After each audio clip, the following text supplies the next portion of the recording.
The last leaves fall, and the first bite of frost creeps through the village. Fires are fed higher, walls are sealed against the wind, and food is salted, smoked, and stored away.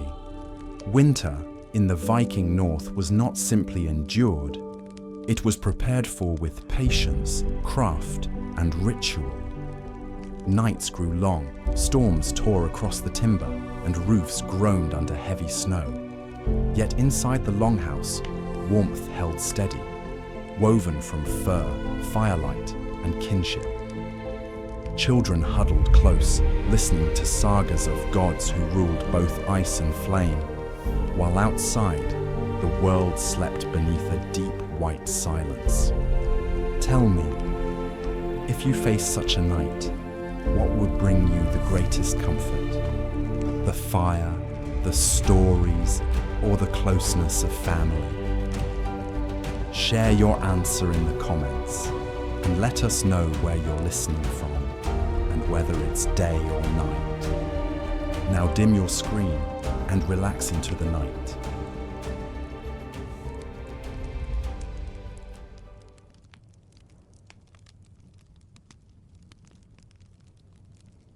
The final days of autumn arrive quietly, as though the land itself is pausing for breath before surrendering to the deep silence of winter. The sun hangs low in the sky, casting a pale gold across the fjords and the ridges of distant mountains. Each morning, the air is sharper, carrying a fine edge that brushes against the skin and lingers in the chest. Breath curls in faint clouds from the mouths of those who step outside, drifting into the cold air like smoke. The people of the settlement recognize these signs, for they have watched this cycle countless times before, and they know soon the long nights will come. The village lies nestled at the foot of the hills, its cluster of longhouses bound together like a family against the open sweep of the landscape. The roofs, thatched and weathered, are patched and tightened one last time before the snows arrive. Children run with bundles of dried straw, their laughter breaking the morning stillness, while elders watch with quiet patience, offering instructions when the bundles are tied too loose or placed too carelessly. The smell of tar and pine pitch drifts from one house where a man repairs wooden planks, sealing cracks against the wind.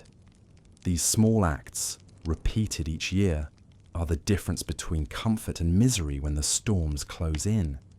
Beyond the homes, the fields bear the marks of the harvest. Stalks of barley and rye stand in neat stubble, their grain already gathered into sacks that rest beneath heavy cloths. The ground is damp with dew, the soil dark and rich, but soon it will harden with frost, holding fast until spring's thaw. Men and women bend low to gather what remains, roots pulled from the soil, cabbages cut from their stalks, onions lifted carefully and tied in braided strands.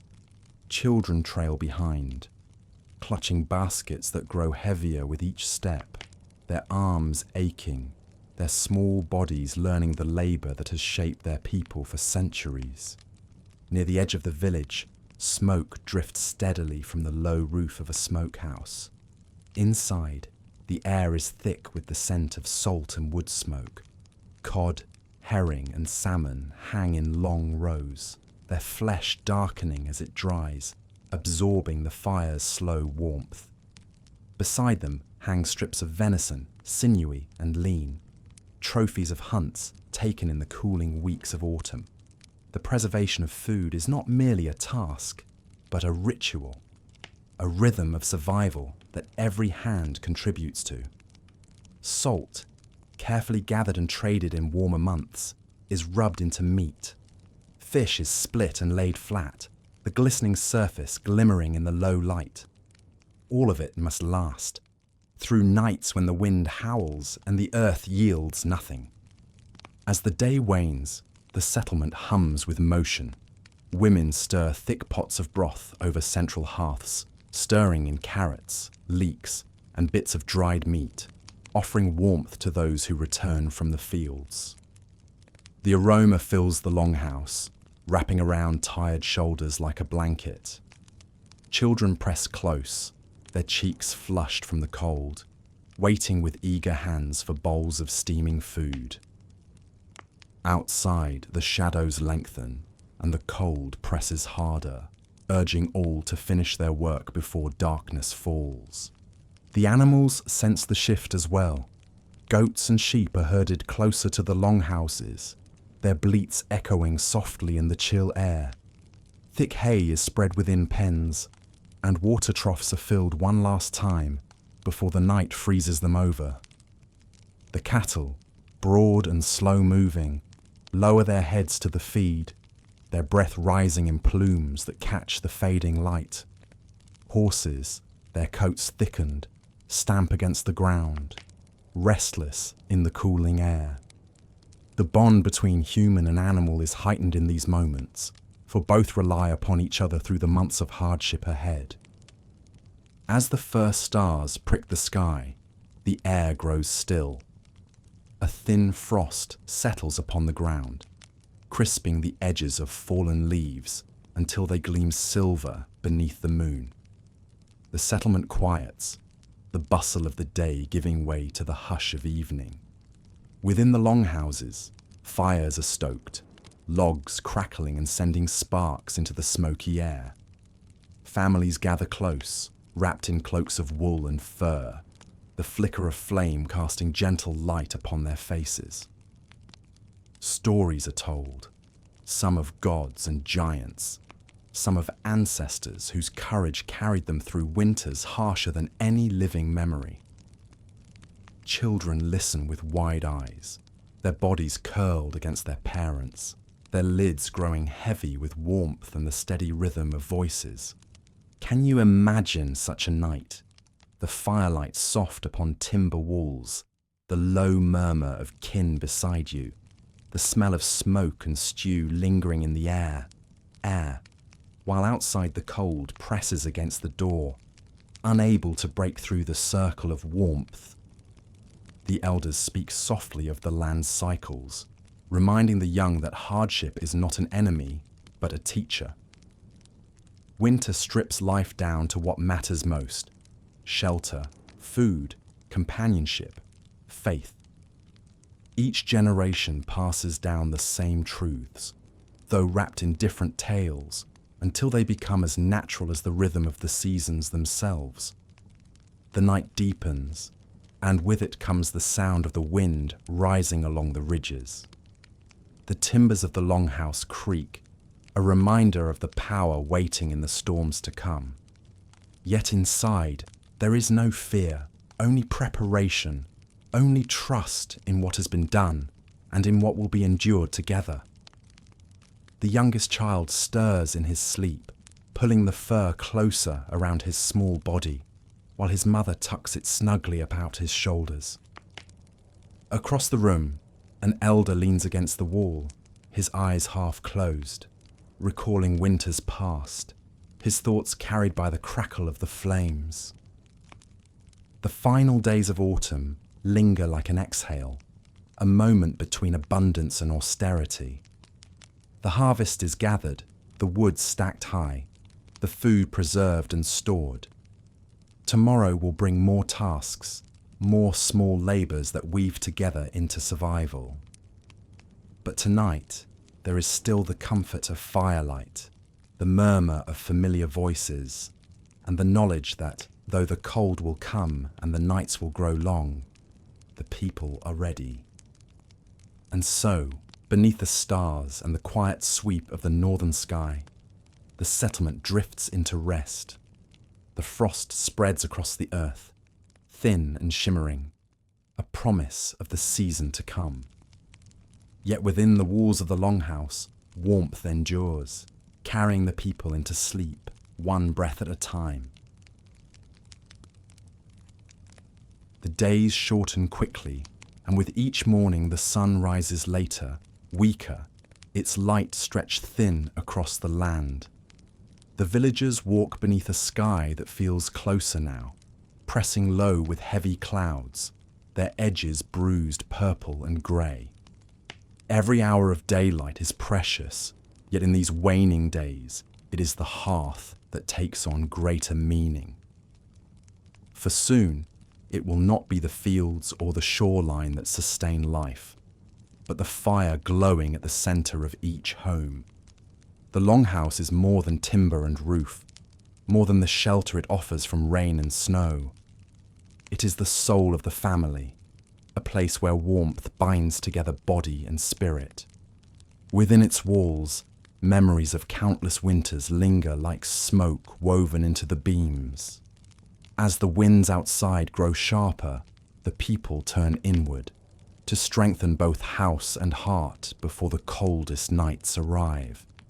At dawn, men rise to gather wood, their axes biting into the trunks of birch and pine.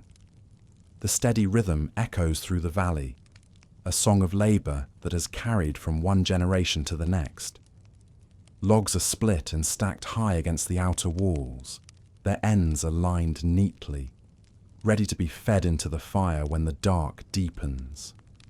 The smell of fresh cut wood mixes with the tang of frost, and their breath rises in clouds as they work.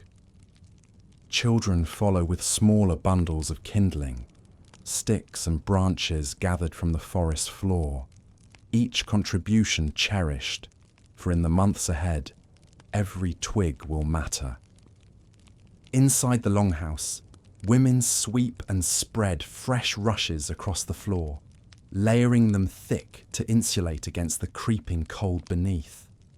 The hearth at the centre is cleared of ash, its stones arranged carefully to cradle the fire that must never be allowed to die. A spark struck from flint is coaxed into flame, breath and patience guiding it until it flickers, catches, and grows. The first smoke curls upward through the smoke hole, carrying with it a scent both comforting and eternal, the smell of survival itself. The walls are hung with tapestries and woven cloth, not only for beauty, but for warmth. Wool, spun from the flock's fleece, is dyed in gentle hues, ochre, deep red, muted blue, and stretched across beams to soften the draughts that sneak through the cracks. Furs, tanned and heavy, are laid upon benches where families will sit shoulder to shoulder. These are small defences, yet together they transform the space into a cocoon of heat and closeness, where the storm's voice outside is reduced to a distant murmur. As the evening falls, the longhouse stirs with life. A cauldron hangs above the hearth, filled with broth that has simmered all day, bones boiled until their marrow softens, root vegetables added for depth, herbs for flavour. The steam rises in fragrant curls, fogging the air and mingling with the wood smoke until the entire hall smells of comfort. The sound of bubbling is constant, steady, like the heartbeat of the home itself. Children sit cross-legged upon the floor, their eyes fixed on the pot, waiting for the ladle that will fill their wooden bowls. When the food is shared, it is done with quiet ceremony. The youngest are served first, then the elders, their hands wrapped around the bowls to absorb the warmth as much as the nourishment. The clatter of spoons against wood is a gentle rhythm, broken by laughter, by small stories whispered between bites, by the occasional bark of a dog settling near the door. For a brief while, the world shrinks to this circle of fire and kinship, and the weight of the cold pressing against the walls is forgotten. Later, the light dims further, the fire burning low but steady. Shadows dance upon the beams, stretching and swaying with each flicker of flame. A father carves quietly at a piece of wood, shaping it into a tool or toy, his knife catching the firelight. A mother mends a cloak, her needle glinting as it passes through thick wool. The children lean against one another, their eyes heavy, lulled by the rhythm of these familiar movements.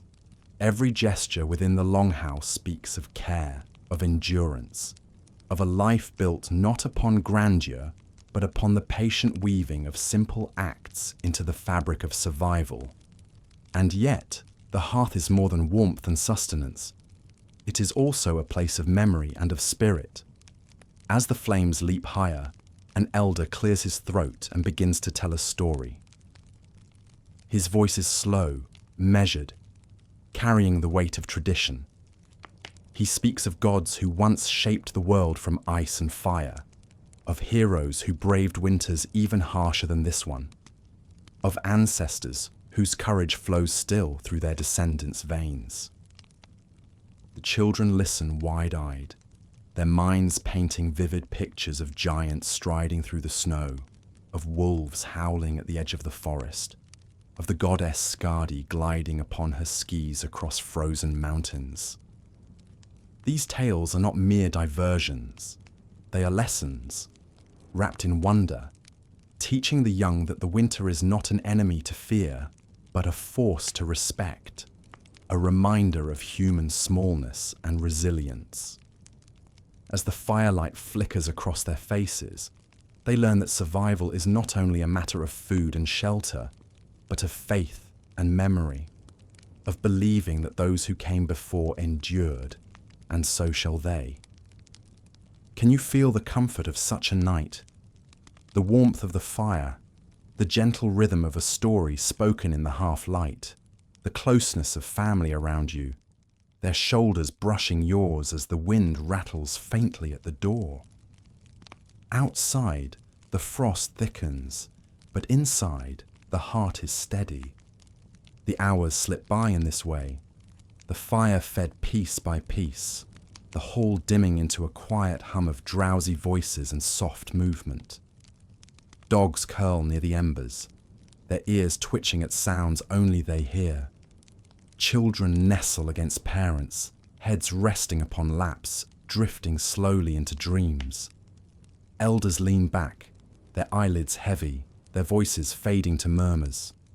Still, the fire burns, tended by hands that never fully sleep.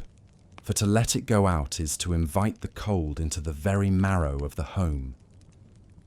The longhouse becomes a world unto itself, a sanctuary carved from wood and stone, from wool and fur, from patience and love. Beyond its walls, the frost will deepen, the stars wheel coldly above, and the silence of the northern night will reign.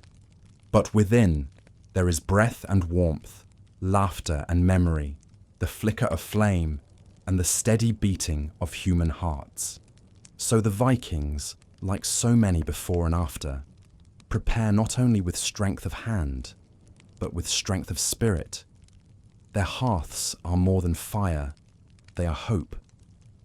And in the long winter to come, hope will be as necessary as wood, as precious as food, as enduring as the stars themselves. The first snow does not announce itself with thunder or storm. It comes silently, as if the sky has decided to unburden itself in secret, letting fall 1,000 flakes that drift gently through the air. At first, no one notices.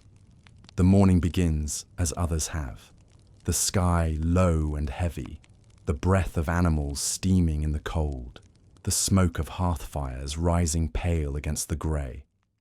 Yet, when a child steps outside to fetch water from the well, he pauses. His mittened hand stretches outward, and upon it lands a single flake, fragile and glistening, vanishing at once into his warmth.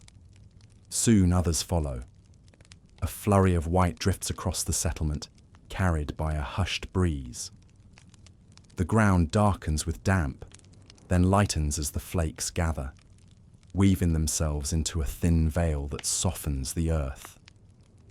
It is not yet a storm, not yet the deep snow that will weigh heavy upon roofs and fields, but it is a promise. The people look skyward and know the season has turned. By midday, the world is altered. The paths are coated in a layer of white, that muffles each footstep. The crunch of boots upon frozen soil is replaced by a softer rhythm, a gentle pressing into snow that gives beneath weight.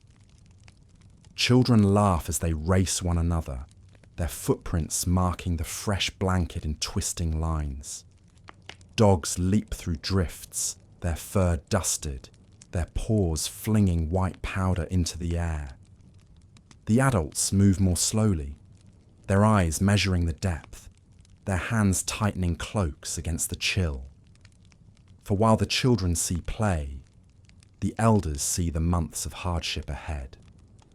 The air is sharper now, biting at cheeks and reddening noses. The cold slips easily through wool and fur, and so cloaks are wrapped tighter, hoods drawn lower. Fires within the longhouses are fed more often, logs placed carefully to keep flames alive. The smoke from many hearths mingles above the village, drifting like a low cloud, carrying with it the faint smell of pine resin and charred oak. The animals sense the change as well. Goats huddle close in their pens, their bodies pressed together, sharing warmth. Sheep lower their heads to the hay, eating steadily, their wool already thick, but still vulnerable to the deep chill that will come. The horses stamp at the snow, restless, their breath rising in clouds that linger in the still air. Every creature, human and beast alike, prepares itself in instinctive rhythm, guided by the certainty that winter is no stranger to these lands. Beyond the village, the forest is transformed. Branches bend beneath the weight of snow, their dark needles peeking through a lace of white. The silence is profound, broken only by the occasional crack of a laden bough or the faint call of a raven overhead. The fjord, once restless with waves, lies muted, its surface edged with ice that glimmers beneath the pale light. To walk here is to step into another world, one hushed, pristine, and timeless. The snow covers all marks of human toil, softening fields and paths, cloaking the earth in a purity that seems almost sacred. And yet, with beauty comes caution. The hunters know that tracking game will be both easier and harder now. Easier, for each hoof and paw will leave a print upon the snow, a map to follow. Harder, because the animals themselves will be leaner, scarcer, retreating deeper into the woods where shelter is thicker.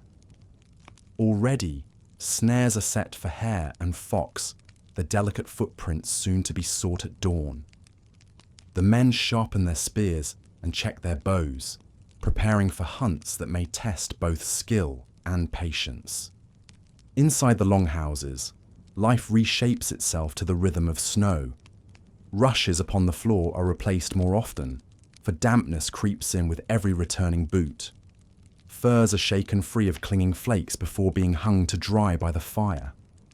The hearth burns steadily, its warmth no longer a comfort, but a necessity. Around it, families gather more closely, their daily tasks drawn inward. A mother spins wool, her spindle whirring softly as thread forms beneath her fingers. A father shapes iron at a small anvil near the flames, sparks leaping like tiny stars. Children plait rope or carve wooden figures, their small hands kept busy, their voices weaving songs that mingle with the crackle of fire. Evenings come swiftly, the light fading almost as soon as it rises. By mid-afternoon, the shadows stretch long, and soon after, the village is swallowed in dusk. Lanterns are lit, small flames shielded by horn windows, casting a soft golden glow upon the walls. The snow outside reflects what little light remains, so that the night itself seems to shimmer faintly, as though the stars have descended to rest upon the ground. When darkness deepens, the sound of the storm quiets into stillness. Snow continues to fall, but more softly now, drifting lazily, a dance of white that settles upon rooftops and fences. upon fur cloaks and sleeping animals. The air grows thick with silence, so complete that even the beating of one's own heart seems loud. It is a silence unlike any other, both vast and intimate, as though the world itself has chosen to rest. Within the longhouses, stories rise once more. Elders speak of winters remembered from their youth, of nights when snow piled so high that doorways were blocked, when only tunnels dug by hand allowed passage from one home to another. They tell of wolves that prowled the edges of firelight, their eyes gleaming in the dark, of hunts that ended in triumph and others in sorrow. Yet always, woven through the stories, is endurance. For no matter how heavy the snow or how long the night, the people endured, as they do now, gathered together around flame and memory. Can you imagine stepping outside on such a night, the snow falling soundlessly around you, the air so still you could hear the faint whisper of flakes landing upon your cloak? Would you feel small beneath the vastness of sky, or comforted by the hush that blankets everything? The children drift into dreams, their minds filled with the imagery of the stories. Some dream of gods striding through snow-covered mountains, their cloaks trailing frost. Others dream of forests heavy with silence, where spirits of winter wander unseen. The firelight flickers upon their sleeping faces, soft and warm, holding back the cold that presses beyond the walls. Hours pass, the snow deepens, the village sleeps beneath its cover, each roof bowed slightly under the weight, each path erased into white. The first true night of winter has arrived, and with it a new rhythm of life begins. Yet there is no despair, only acceptance, only the steady breath of those who know that survival is not a battle against the snow, but a dance with it. When dawn comes again, the world outside will be unrecognizable, soft, white, and endless.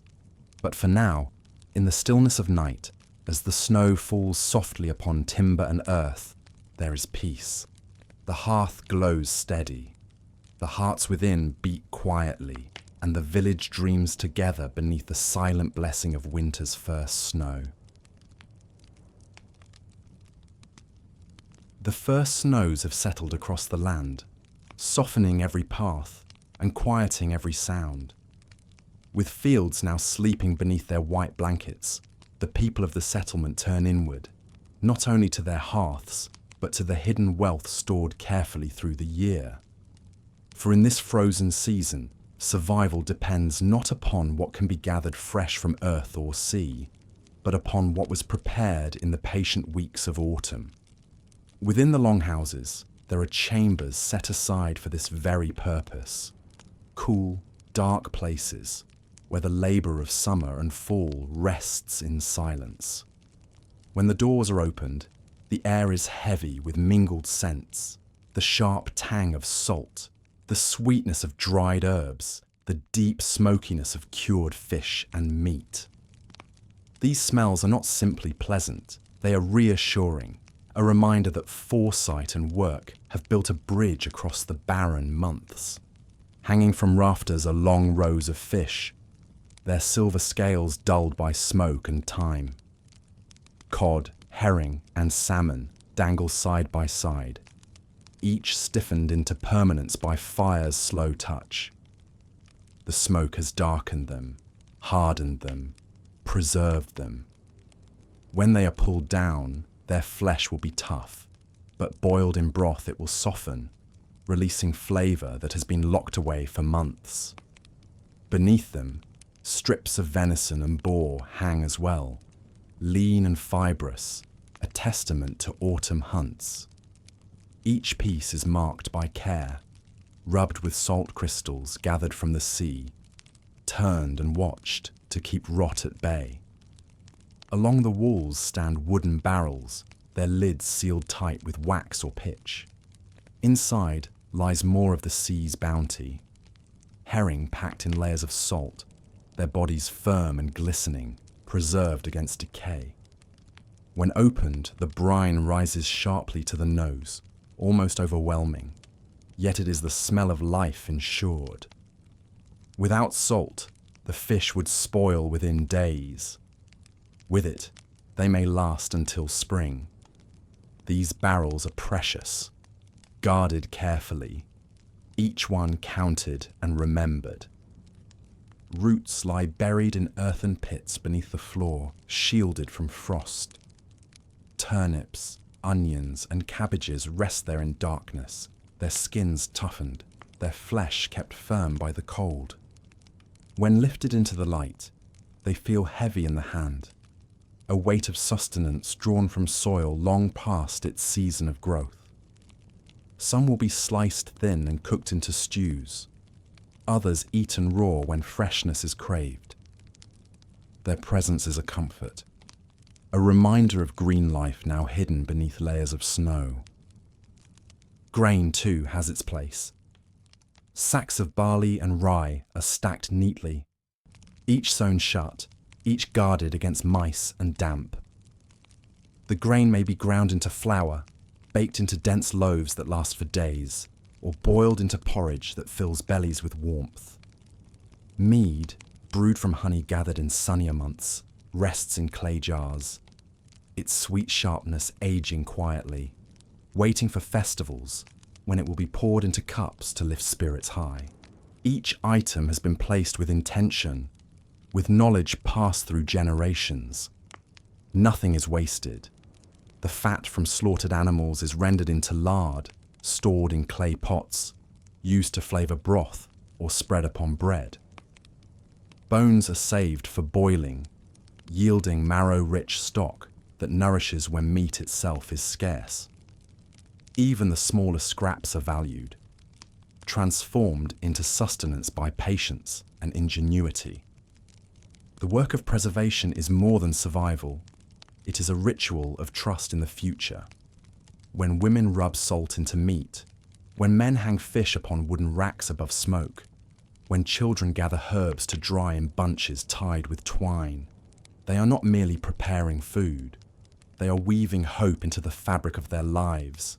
They are saying, "We will endure." In the evenings, when meals are prepared from these stores, the longhouse fills with smells both sharp and soothing. A slab of smoked salmon is placed into the cauldron, softened in broth with onions drawn from the pits.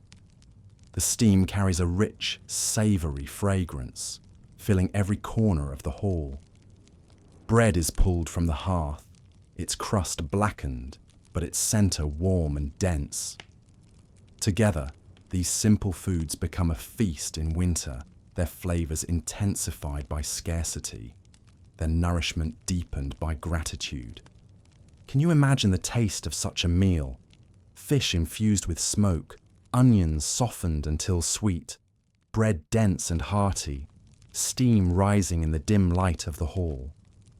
How satisfying it must be to eat not in abundance, but in sufficiency, knowing that every bite is both comfort and careful measure. For rationing is part of the rhythm. Each portion is considered, each meal planned with the future in mind. Too much taken too soon, and hunger will gnaw before the thaw returns. Too little, and strength will falter in the cold. The balance is delicate, held by the wisdom of elders who have seen winters past, who know the dangers of carelessness. Children learn these lessons early, taught to value each morsel, to eat with reverence rather than greed. There are times of sharing too, when neighbours exchange goods, offering what they have in surplus for what they lack. A family with more fish may trade with one who has more grain. Honey may be exchanged for meat, herbs for wool. These trades are not merely practical, but communal, weaving bonds of trust that sustain the village as surely as food itself. At night, after meals are finished and bowls set aside, stories rise once more. Tales of long voyages, of markets bustling with goods from distant lands, of salt traded for furs, of honey carried in barrels across the sea. The children listen wide-eyed, learning that the food before them is not only the work of their own hands, but part of a wider web that stretches far beyond their settlement. The snow deepens outside, but inside the storerooms, quiet abundance rests. Each barrel, each sack, each hanging row of fish is a promise, a reminder that the people have prepared, that they are not at the mercy of winter, but in rhythm with it. Survival here is not chance, but the result of care, patience, and labour done when the sun was warm. And so the nights pass, each meal drawn from the stores, each bite carrying within it the memory of harvest, of hunt, of sea. The people eat slowly, savouring not only flavour, but the knowledge that what they consume has been carefully guarded for them. They eat not merely to live, but to remember that foresight and unity have given them strength enough to face the long dark. Outside, the snow falls steadily, blanketing the world in silence. Inside, the hearth glows, bowls are filled, and the people breathe together in quiet gratitude. Salted, smoked, and stored. This is how the Vikings endure. This is how they carry the light of summer into the heart of winter, one careful bite at a time. The snow had come softly at first, like a whisper that hushed the earth. But now, as the days shortened and the sun climbed only briefly over the horizon, the village lay cloaked in white. Roofs sagged under its weight, paths narrowed into tunnels, and the familiar shapes of fields and fences blurred into rounded hills of silence. Outside, the world was wide and empty, a place of biting wind and endless whiteness. Inside the longhouses, though, another world lived, a world of warmth, of firelight, of voices close together. The hearth was the heart of that world. Built in the centre of each longhouse, it was more than a pit of coals. It was a guardian, a giver of life. Its flames leapt and whispered at all hours, filling the room with a golden pulse that beat against the stone walls and timber beams. Around it the family gathered, children sprawled on furs, women at their spinning, men repairing tools. The fire did not merely warm them, it anchored them. Without it, the longhouse would be only wood and earth. With it, it became a home. Every day began with fire. Before the dawn light filtered through smoke-darkened rafters, the hearthkeeper would stir the ashes, searching for a single coal still glowing faintly red. A careful breath coaxed it to life, a spark fanned into flame. Kindling was laid upon it, dry twigs gathered before the snow came, slivers of pine bark that caught quickly, and splinters from old beams. Slowly, the fire awoke, stretching, crackling, throwing out heat. The family would gather close, cupping hands around the first warmth of morning. The tasks of the day radiated outward from that glow. Pots were hung above the flames to warm water for washing or to simmer grains into porridge. Children clutched warm bowls between their hands, steam misting their faces, as mothers or grandmothers told them stories of long winters past, when the snow reached the roof beams and wolves howled outside the doors. Men strapped on cloaks, still fragrant with smoke from the previous night, and pushed out into the whitening world to fetch water, chop wood, or check the traps. But always, the fire remained. Someone was charged with keeping it alive throughout the day, adding logs, raking coals, banking embers in ash, so that the heart of the flame never fully died. To let the fire go out was more than inconvenience. It was a sign of neglect, a lapse in duty that could bring bitter cold into the hall. Fire was not easy to make in the heart of winter. To keep it alive was both a practical necessity and a sacred responsibility. When the hunters returned, stamping snow from their boots, the hearth greeted them with warmth. They would stretch frost-stiffened fingers toward the blaze, shaking off ice and loosening the knots in their muscles. A pot of broth simmered already, releasing a fragrance that wrapped around them like a blanket. Meat was cut into strips and hung above the flames, the smoke curling upward to preserve what the cold alone could not. The work was endless, but the fire was a companion. Its crackle filled silences. Its glow softened hard edges. Its warmth reached into bones that ached from the day's labor. The people spoke of it as though it were alive, a being that lived with them, demanded care, and offered safety in return. Children were warned never to play too close, not because the fire was cruel, but because it was powerful, both giver and taker, both friend and danger. Outside, the snow fell heavier. The air thickened, the horizon vanished, and the world became a shifting veil of white. The roofs bore heavy burdens, and from time to time someone would climb up to sweep the snow away, laughing as it tumbled down around them in glittering cascades. Paths to the well and the animal pens were shoveled clear, though within hours the snow would drift back, erasing footprints as though none had ever passed. The silence grew so deep that the smallest sounds were magnified. A raven's wings overhead were loud as cloth torn in two. The creak of a frozen branch echoed like a drum. And then, in the heart of the night, when the storm paused and the air grew utterly still, the snow itself seemed to breathe, settling in soft sighs against the earth. In those hours, the longhouse was an island of warmth adrift in a sea of cold. Inside, the fire glowed and shifted, its light painting faces in gold and shadow. Around it, the family gathered in a circle, their bodies pressed close, their voices low. A father might mend a leather strap, his hands steady even in the flickering light. A mother might stir a pot of stew, the scent of smoked fish and herbs filling the air.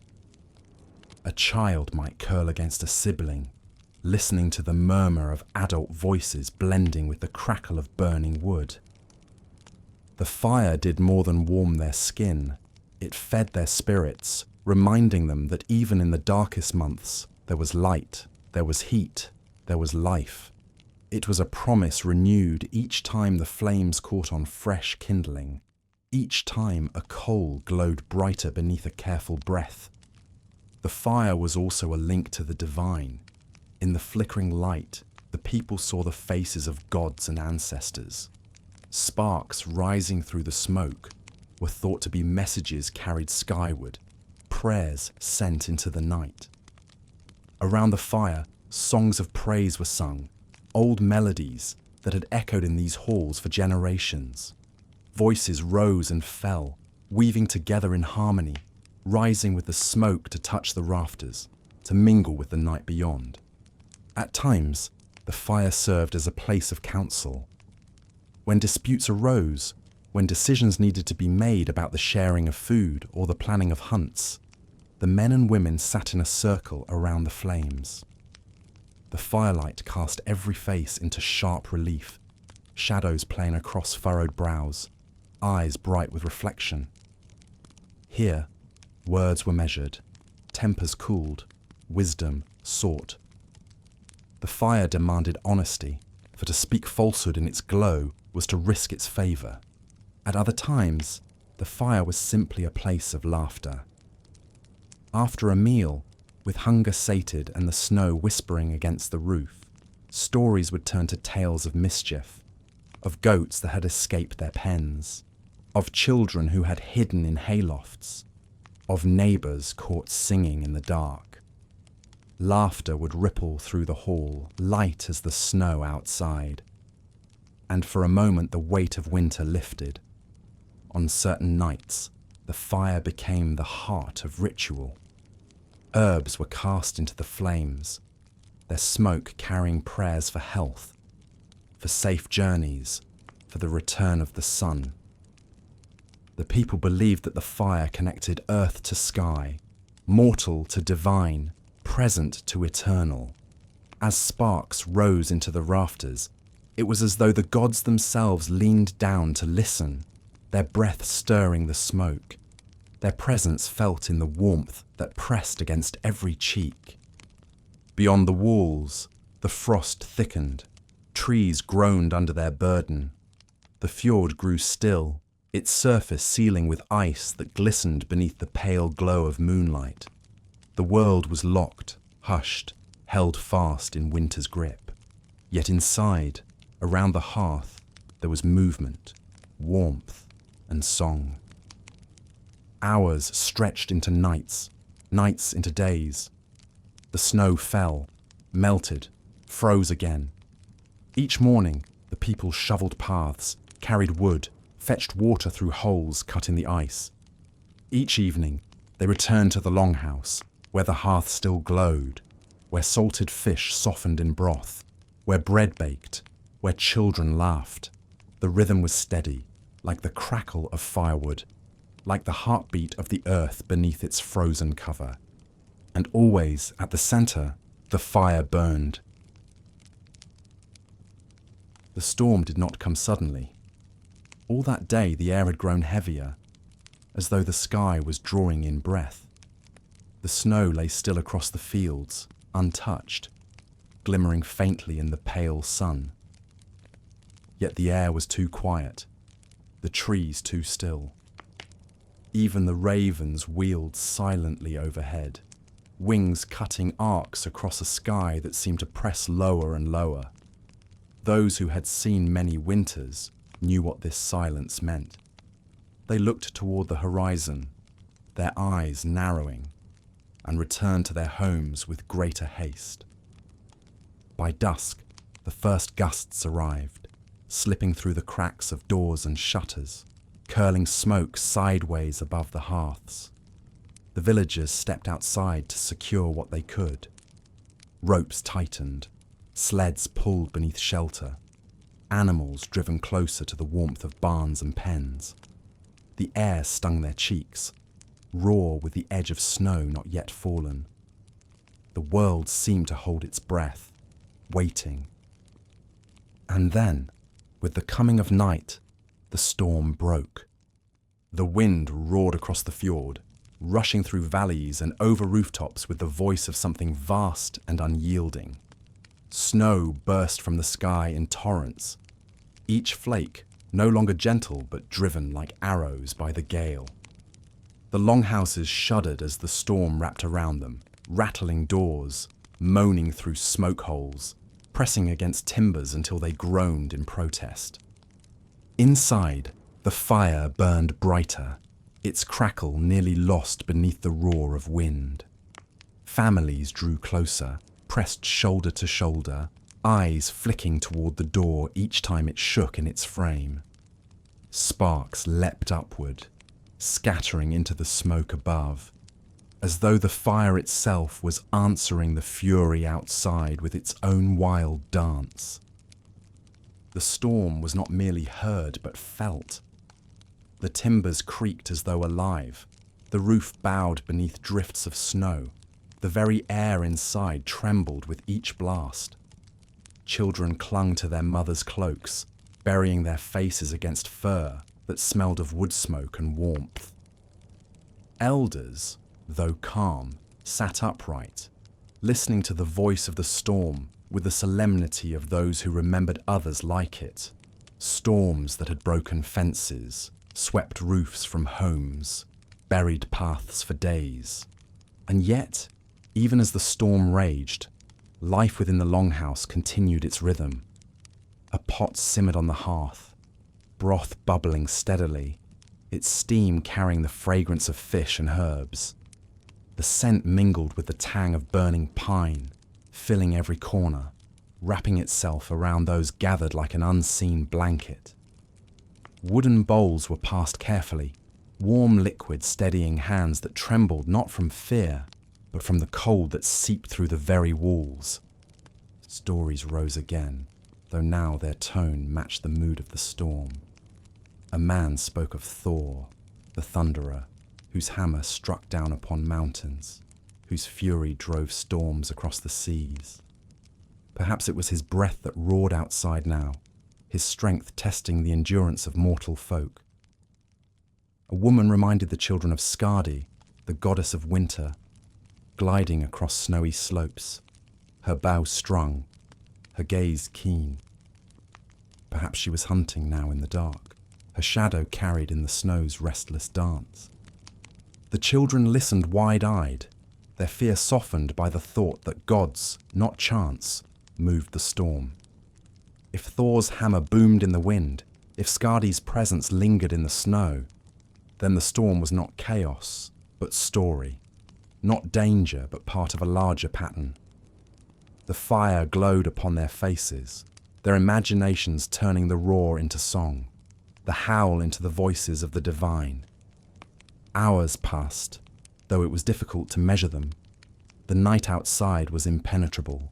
No moon, no star, only the swirl of white and the rush of sound. Time was marked instead by the feeding of the fire, by the ladling of broth, by the soft voices that rose and fell in the half-light. At times the storm seemed to ease, the wind lowering into a long sigh, only to rise again with renewed fury, striking the walls like a drum. Can you imagine lying in such a hall, hearing the storm's voice wrap around you, while within the fire glows steady, your kin close by, the air thick with warmth and smoke? Would you close your eyes and let the storm's rhythm carry you to sleep? Or would you listen, heart steady, to its endless voice, knowing it will pass? The youngest children, at last, succumbed to weariness. Their heads rested against their mothers' laps, their bodies curled beneath furs, their breaths soft and even. The firelight flickered upon their faces, making them seem as though they were already dreaming of sunlit fields and green forests.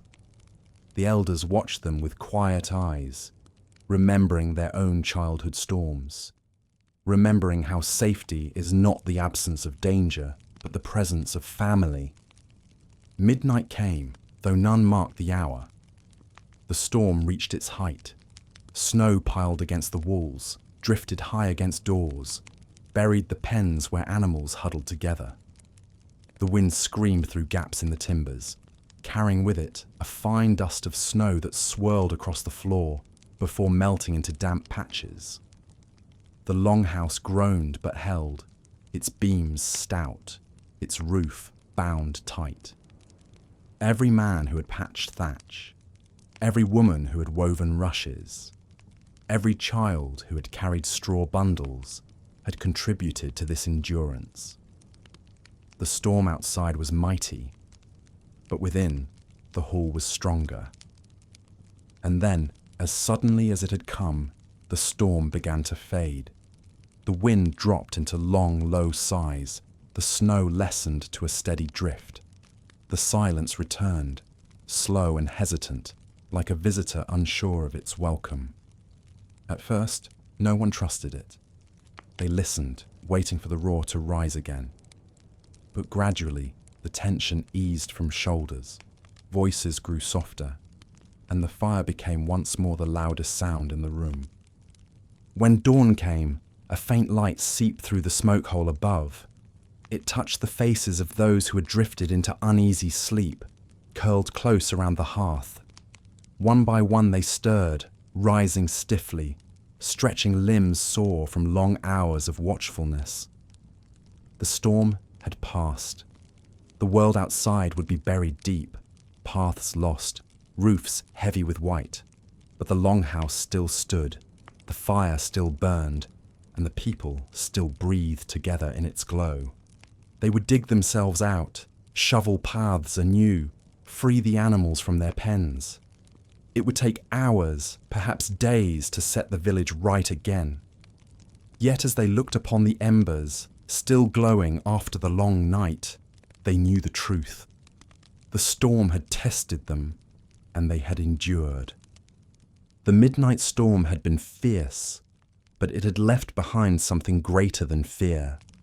It had left behind a deeper trust in their walls, in their fire, and most of all, in one another.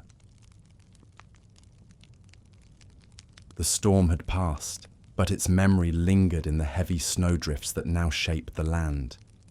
Each path was a tunnel carved by hand, each roof a mound softened by the white weight above. The air remained bitter, so sharp it seemed to pierce the skin, slipping easily through cracks in wood and stone. To walk outside without protection was unthinkable. In this season, survival was stitched not only into the walls of the longhouse, but into the very garments that wrapped the people from head to toe. Clothing was not a luxury here. It was armor, woven not of metal, but of wool and fur, layered carefully to trap warmth and shield against the endless cold. Every garment carried the mark of hands that had spun, dyed, cut, and sewn it, often months before the snow arrived. To prepare clothing was as important as storing food, for both filled the body with what it needed, one with nourishment, the other with heat. The base of this armor was wool. The sheep of the north were hardy creatures, their coats thick and double-layered, with an outer fleece coarse and water-resistant, and an underlayer soft and fine. In summer, their wool was shorn, washed, and carded, then spun into yarn by deft fingers that knew the rhythm as instinct. The spindle whirred in the hands of women by the hearth, twisting fibers into thread, the motion as constant as breathing. Later, the yarn was woven on looms into cloth, dense and heavy, yet pliant, the fabric that would clothe an entire family through the darkest months. Wool tunics were the first defense, worn long, often reaching the knees. They provided warmth close to the body. Over these came trousers or leggings, bound at the ankles to keep snow from creeping in. Cloaks, thick and heavy, were draped across shoulders, fastened with bronze or iron brooches that glimmered faintly in the firelight. These cloaks were more than coverings. They were symbols of dignity, of care, of craft. Some were dyed in muted shades of brown, grey or green, colours drawn from natural plants and roots. Others bore brighter hues, deep reds from madder root, rich blues from woad, worn proudly at gatherings and festivals, reminders that even in the season of scarcity, beauty was not forgotten.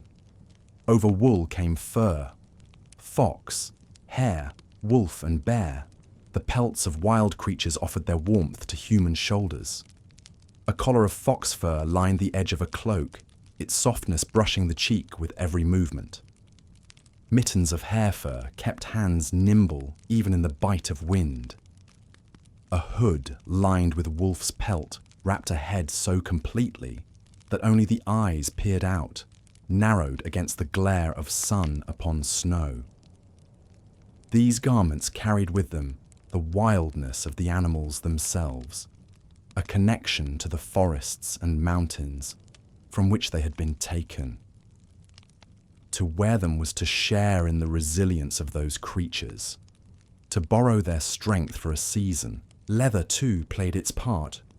Boots of hide, lined with wool or fur, laced tightly against the ankle, kept feet dry as they pressed into snow.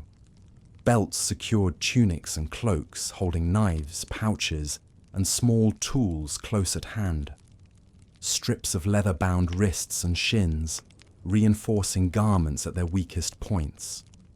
The smell of tanned hide filled storerooms and workshops, earthy and pungent, a reminder of labour done to keep cold at bay. Inside the longhouse, the making and mending of clothing filled the hours when storms kept families indoors. Women sat near the hearth with needles of bone or iron, their fingers deft even in dim light. Children were taught to thread wool through simple stitches, learning patience as much as skill.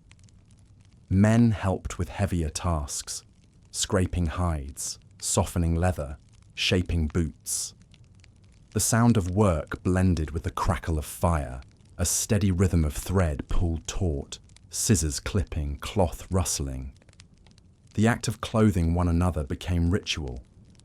A mother wrapped a child in layers before sending him to fetch wood, tucking the wool close beneath his chin, fastening the brooch that held his cloak. A father checked the laces of his son's boots before a hunt, pulling them tight so no snow could seep in. Husbands and wives draped furs across each other's shoulders, adjusting hoods, smoothing wool, sharing silent glances that said, "Be warm, be safe." Can you imagine the weight of such garments? The heaviness of wool pressing against your shoulders, the warmth of fur brushing your neck, the smell of smoke clinging to every layer. Would you feel burdened by the bulk, or comforted by its steady embrace? The garments carried memory as well. A cloak might have been worn by a grandfather before it was passed down, its fabric patched and repatched, softened by decades of use. A brooch might have been forged long ago, its metal darkened by time, yet still fastening cloak to tunic with unbroken strength. Each item held stories, of winters endured, of hunts survived, of hands now gone that once mended these very seams. To wear them was to carry those memories close, a comfort as real as warmth itself. Outside, the storm winds continued to wander, though less fiercely now. Children ran in the snow, their cloaks billowing behind them, their laughter muffled by scarves wrapped high across their mouths. They tumbled and rose, their garments layered so thick that their falls were cushioned, their hands cushioned by woolen mittens that caught snow and shook it free again. Their cheeks glowed red against the pale white, their eyes bright, their breaths steaming. They played, but they also tested their clothes, discovering the small ways that warmth held or slipped, learning what it meant to be dressed, not for vanity, but for survival. At night, garments were dried by the fire, hung upon racks where smoke curled around them, seeping into fibres, weaving its scent into every thread. In the morning, when they were donned again, that smell clung, a constant reminder of fire's partnership with wool and fur. Smoke was not only in the air they breathed, but in the very clothes they wore, a protective layer invisible yet enduring. Festivals brought out the finest garments, even in winter.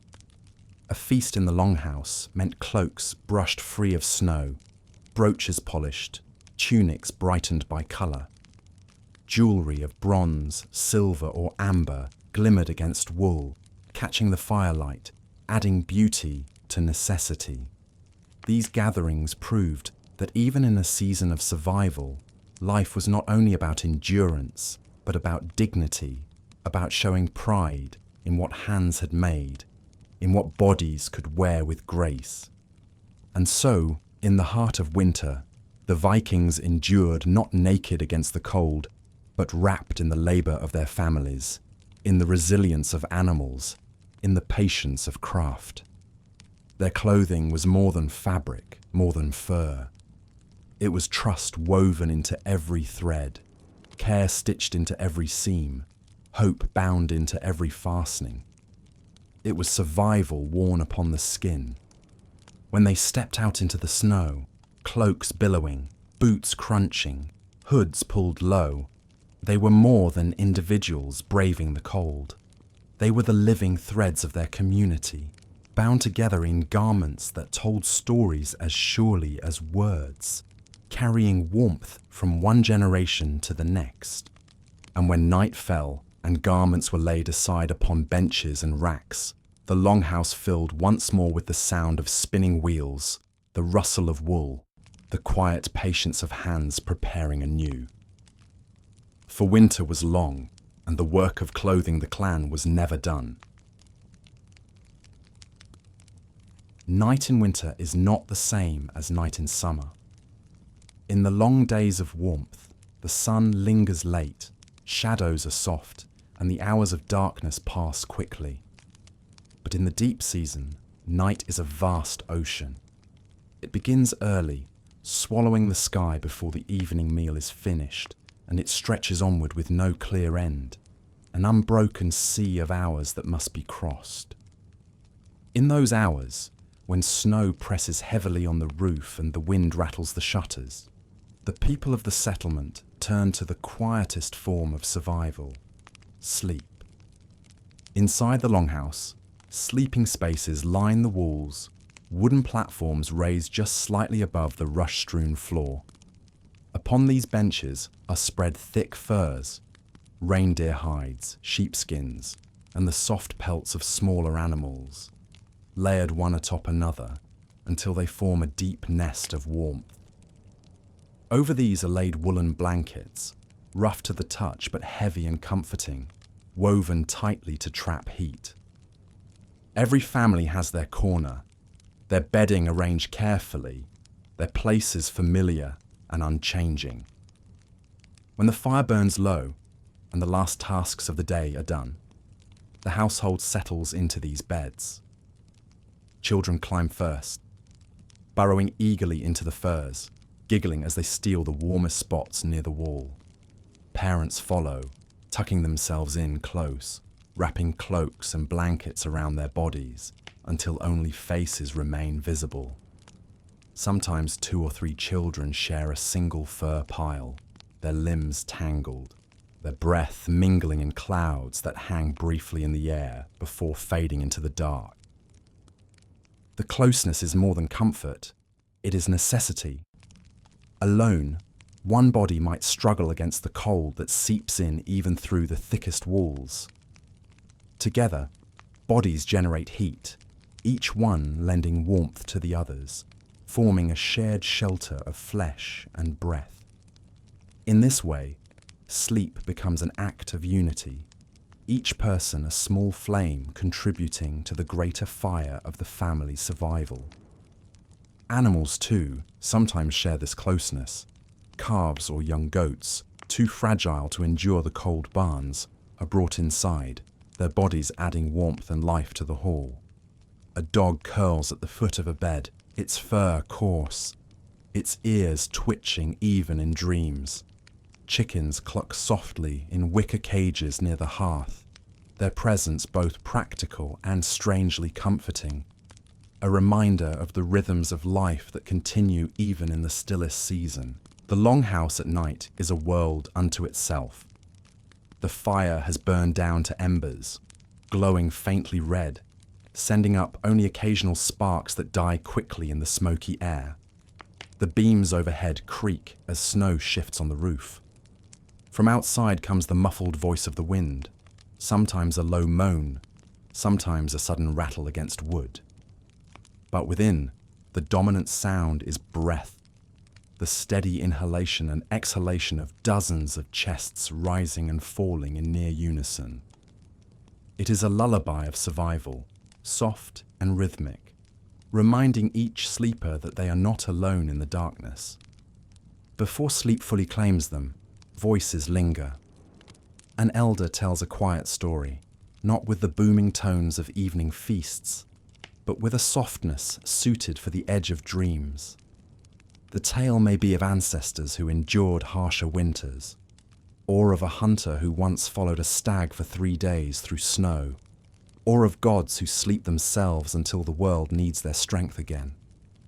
The words fade into the crackle of the fire, into the shifting of bodies against fur, into silence.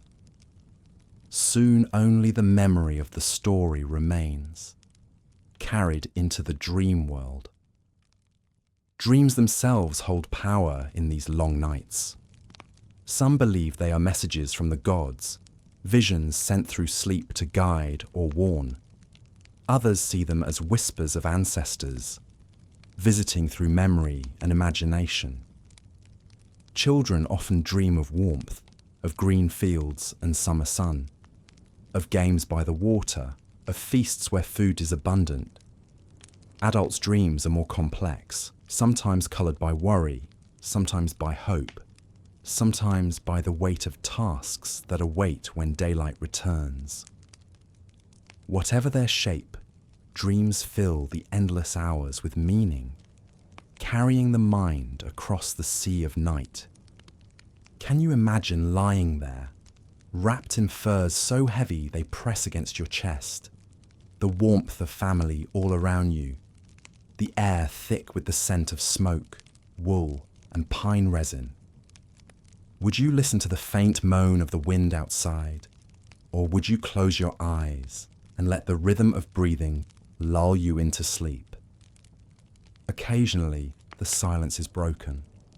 A baby stirs, fussing softly until soothed by a mother's gentle hum. A log shifts in the fire, sending a brief crack and shower of sparks. A dog growls low, ears pricked at some sound too distant for human ears. Then, as quickly as it came, the disturbance fades, and the longhouse sinks once more into the shared hush of slumber. The hours pass slowly. In deep night, when all is darkest, the world seems to hold its breath. The fire is little more than a faint glow, casting almost no light. The cold presses against the walls, trying to seep through, but the layered furs, the cloaks, the gathered bodies hold firm. Even in sleep, there is a sense of endurance, as though each breath is a small defiance of the night's length. Toward morning, though the sky is still dark, the household stirs again. A hearthkeeper rises first, careful not to wake the others, and crouches by the embers. With practiced hands, she lays new kindling, blows gently until the red glow brightens, until flame sparks once more to life. The warmth spreads, and the hall awakens with it. Children rub their eyes, their hair tousled, their cheeks still flushed from shared sleep. Adults stretch, their joints stiff from the cold, but their eyes steady, ready to meet another day. For now, though, as sleep still lingers, there is a moment of stillness. The night has been endured. The silence has been crossed. And though winter is long, each night conquered is one step further toward the spring. Night had fallen early again, as it always did in the long winter. Snow pressed against the walls, muffling sound, sealing the hall in a quiet cocoon. The fire burned steady, its flames flickering against beams darkened by centuries of smoke. Around it, the family gathered, children wrapped in cloaks and furs, adults resting with weary shoulders, elders sitting upright, eyes thoughtful. Outside, the wind moaned faintly, but within the hall, another sound rose, the voice of a storyteller. The elder cleared his throat and all leaned closer. It was in these hours, when the world was swallowed in darkness, that the gods walked most vividly among them, not in flesh, but in story. The fire's glow became more than light. It became the forge of imagination, shaping shadows into giants, sparks into stars, flame into divine presence. "Do you hear it?" the elder asked softly, his eyes glinting in the firelight. "The voice of the wind outside? That is no mere breath of air. That is Skadi, the huntress, gliding across the mountains on her skis. She is the goddess of winter, the one who loves the cold. When she passes, the forests bow in silence, and the snow deepens to cover even the tallest man." The children shivered, though not from cold. They imagined her tall and fierce, her bow slung across her shoulder, her cloak of white fur trailing behind her. The wind's moan seemed suddenly sharper, as though her presence brushed against the longhouse itself. The elder smiled at their wide eyes and continued, "She is not cruel, though her touch is harsh. She brings the silence that lets hunters follow their prey. She teaches patience, for none may rush when the snow lies deep. She reminds us that even in cold there is beauty, in the sparkle of frost, in the stillness of night. To fear her is folly, to respect her is wisdom. The fire snapped, and another voice spoke up. "And what of Thor?" asked one of the fathers, his tone half in jest, half in earnest. "When storms roar, is it not his hammer we hear?" The elder nodded. "Aye, when thunder rolls across the mountains, when lightning strikes the sea, it is Mjolnir crashing against the foes of men and gods. In winter, his voice is the gale, his anger the snow that blinds the traveller. But he is protector, not destroyer. He drives away the giants who would crush us. He shields Midgard with his strength. When the wind howls, listen closely. It may be Thor himself keeping watch." The children's fear softened into awe. To think that the storm was not an enemy but a shield, a barrier thrown up by the thunder god himself, made the long nights feel less lonely. The conversation flowed as the fire burned on. Stories of Freya, who brought fertility and was mourned in winter when the earth slept.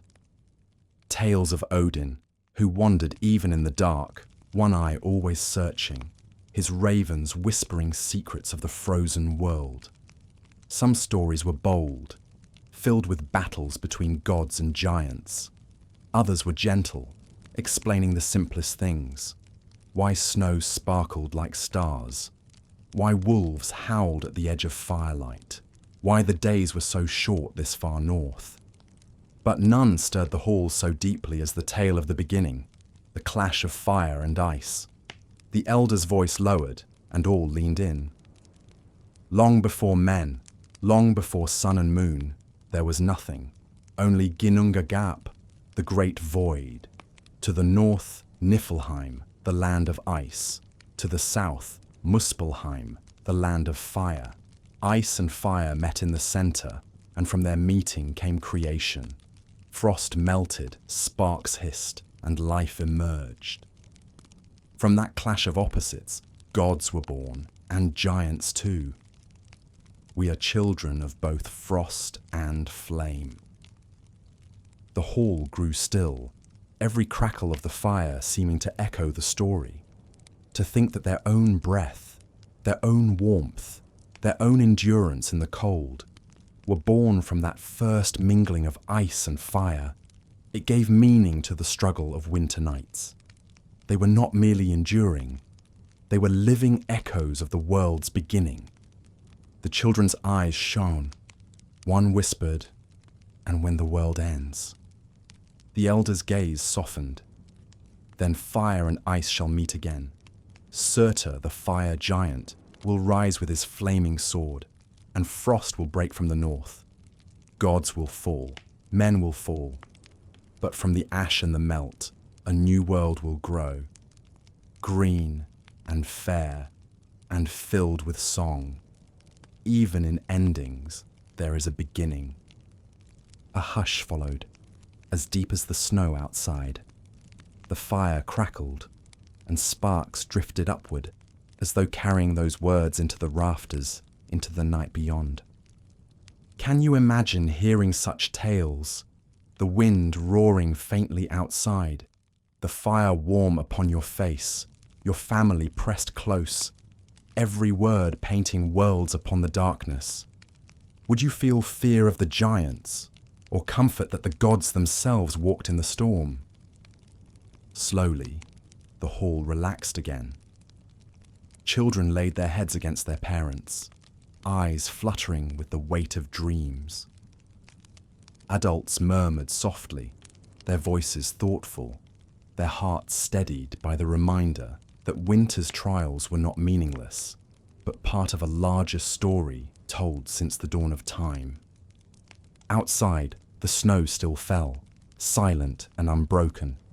Inside, the people dreamed of gods who strode across mountains, of sparks that became stars, of fires that would one day meet ice again.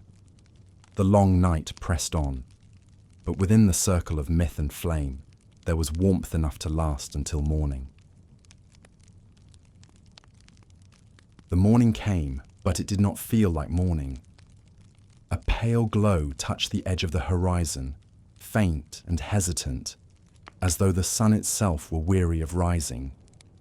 For a brief time, the snow reflected that dim light, glimmering faintly like silver powder scattered across the earth. Then, just as quickly, the glow faded and twilight returned. The day had lasted scarcely longer than a sigh. This was the way of the deep north. Winter here did not mean only cold and snow. It meant darkness, long stretches of night broken only by the faintest brush of day. The people were not surprised, for they had known it since birth. Yet each year, when the sun retreated, there was a moment of quiet reckoning, a realization of how small they were in the face of such vast shadow. Within the longhouse, lamps were lit before breakfast, their flames shielded behind thin panes of polished horn.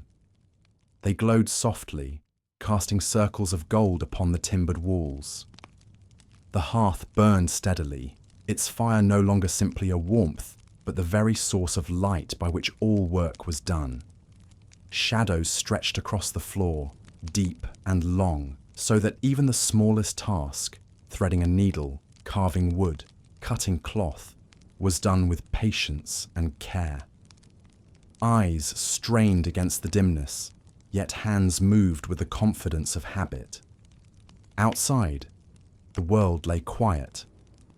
Paths carved through the snow were ghostly, their edges blurred by drifts. The forest loomed dark, its branches heavy with white. The fjord lay frozen, its surface pale and still, broken only by the occasional groan as ice shifted beneath its weight. No sun glinted on the water, no brightness shone on the snow. The land itself seemed to slumber, hushed beneath the endless twilight. The people adjusted. Their lives no longer followed the rhythm of the sun, but the rhythm of fire and need. Work was done by lamplight and hearthlight. The day's tasks were measured not by hours, but by meals, by the crackle of wood consumed, by the number of times broth was stirred and shared. The body learned to endure without the sun's guidance, trusting instead in the warmth of the hall, the closeness of kin. Yet even in this darkness, there was beauty. When the sky cleared, the stars shone with a brilliance unknown to brighter lands. They hung low, sharp and countless, spilling across the heavens like silver dust. The northern lights often danced as well, shifting ribbons of green and violet that rippled silently above, as though the gods themselves were weaving cloth across the sky. Children pressed their faces to the narrow gaps in the shutters to glimpse them, their eyes wide, their hearts filled with wonder. Even the adults paused, stepping into the cold for a brief moment to gaze upward, letting the shimmering colours remind them that there was still light, even in the heart of darkness. Songs became important in these days without sun. After meals, when the work was set aside, voices rose in harmony, filling the hall with warmth as real as fire. Some songs were old, handed down from ancestors who had endured countless winters before. Others were simple chants, steady rhythms that eased the weight of silence.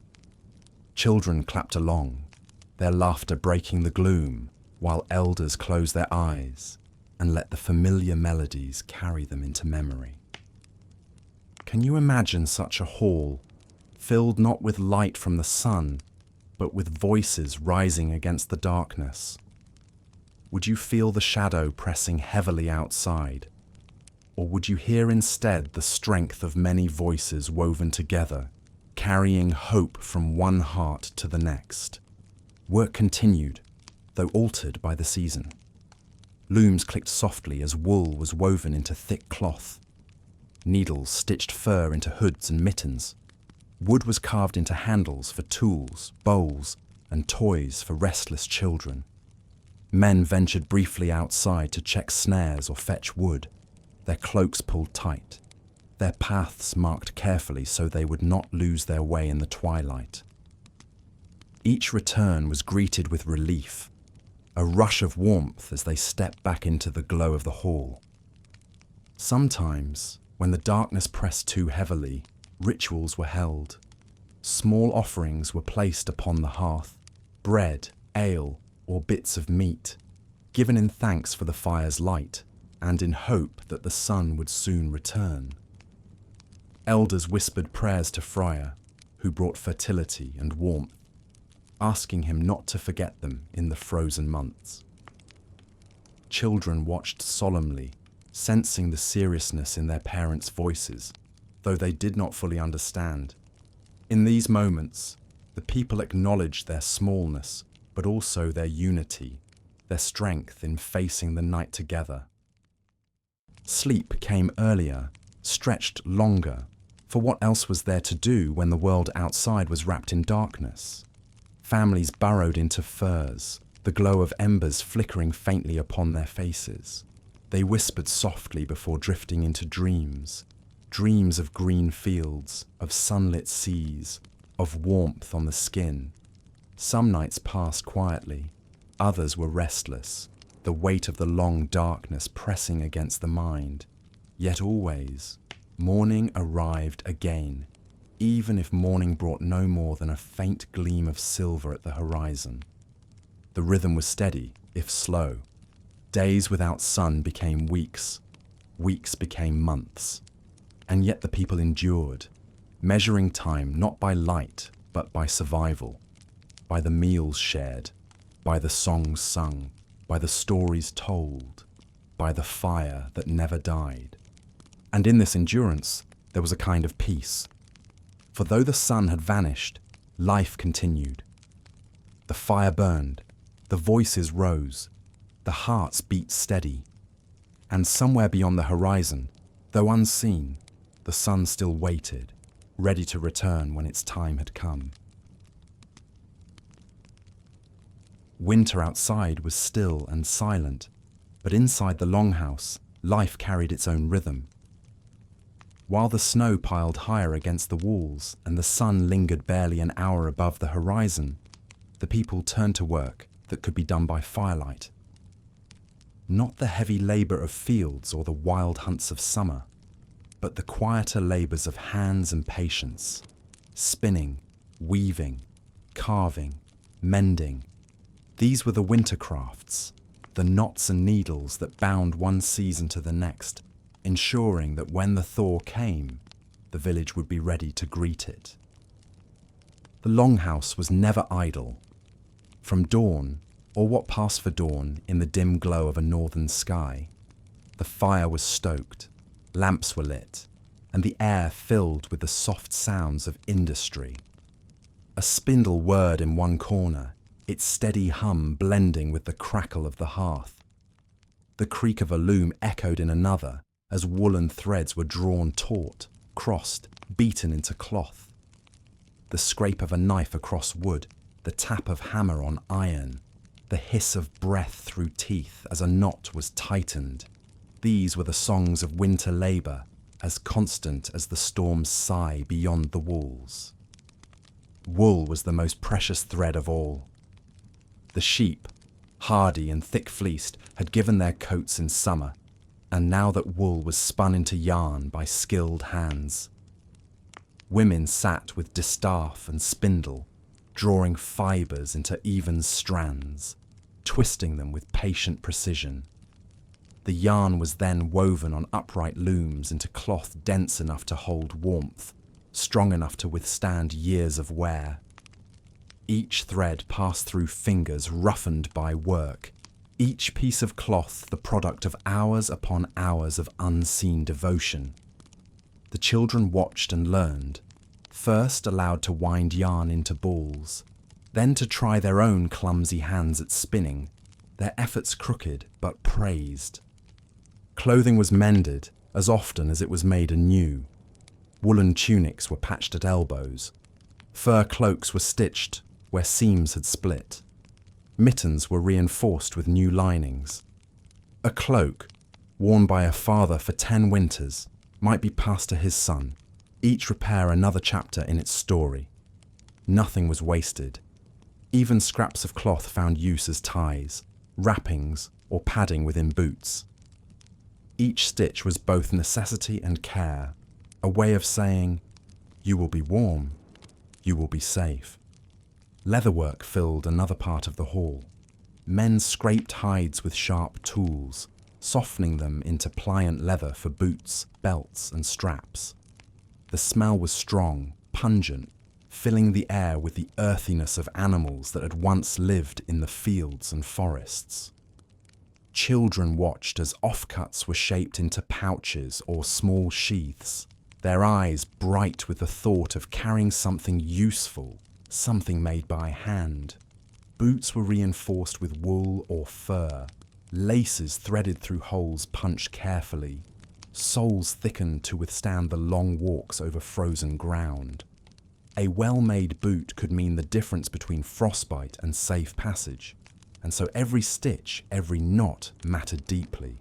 Woodcraft thrived by firelight as well. Men sat with knives and chisels, shaping bowls, spoons, handles for tools. Some carved simple toys for restless children, a horse with 4 stout legs, a ship with a curved prow, a figure of a warrior with shield and spear. These small creations, though humble, carried delight into the long nights, giving children a world of imagination to inhabit while storms raged outside. Other pieces were more serious. Sled runners smoothed for spring travel, spear shafts straightened, handles for axes fitted tightly to their iron heads. Ropes were twisted from hemp and flax, their fibres softened and spun into strong cords. Nets were mended, though the sea lay frozen, for soon enough spring would come, and with it the return of fishing. Each knot tied in the dim light was a knot tied to the future, ensuring that when the ice broke, the nets would be ready to drop again into the dark waters. The work was quiet, but it was never lonely. Around the hearth, family members sat close, their hands busy, their voices low. They spoke as they worked, of small things and great, of memories from summers past, of the taste of the first berries, of hunts long ago when game was plentiful. Jokes were told, laughter rippled, songs hummed softly. Work and story wove together until they were one and the same, each stitch and knot carrying with it the warmth of shared memory. Can you picture such a hall? The firelight glinting on polished needles, shadows dancing on the walls as knives carve wood, the low murmur of voices blending with the sound of spindle and loom. Would you sit quietly, letting the rhythm of hands soothe you, or would you join in, your own fingers threading yarn, carving wood, tying rope? The children were always learning. A boy carved his first spoon, the lines uneven, the shape imperfect, yet his pride immense as he showed it to his father. A girl stitched her first hem, crooked and wavering, but when she placed it in her mother's lap, she received a nod of approval and a smile. These crafts were more than tasks. They were lessons, not only in skill, but in patience, in perseverance, in the quiet strength of making something with one's own hands.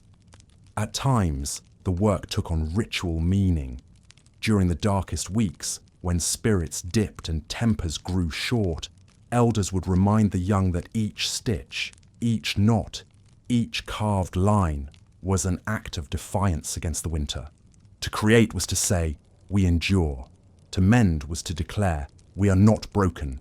Every finished garment, every sharpened tool, every completed toy was proof that life continued even when the sun did not. At night, when work was set aside, the hall grew still again. Tools were laid carefully in baskets, cloth folded neatly, wood chips swept into corners. The smell of wool and leather lingered in the air, mingling with smoke and stew. Families curled once more into their beds, the fruits of their labour surrounding them. Warm cloaks upon their shoulders, boots by their sides, toys in children's hands. And as sleep came, they carried with them the quiet satisfaction of a day spent in creation, in mending, in preparing for what lay ahead. The storm outside did not cease, nor did the darkness lift, but within the hall the work of hands went on, steady and patient, binding one season to the next. Knots tied, needles threaded, wood carved, leather sewn, each act a thread in the fabric of survival, each gesture a small defiance against the silence pressing from without. And so the Vikings passed their winters, not only by enduring, but by making, by shaping, by keeping their hands busy while the earth slept. In this way, they wove more than cloth, carved more than wood. They wove hope. They carved resilience. They stitched the future into the present night after night, day after day, until the light returned.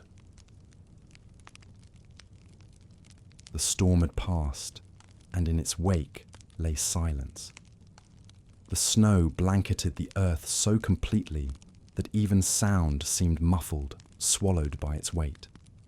To step outside the longhouse was to enter another world, a world where every tree was bowed beneath white, every fence half buried, every path erased.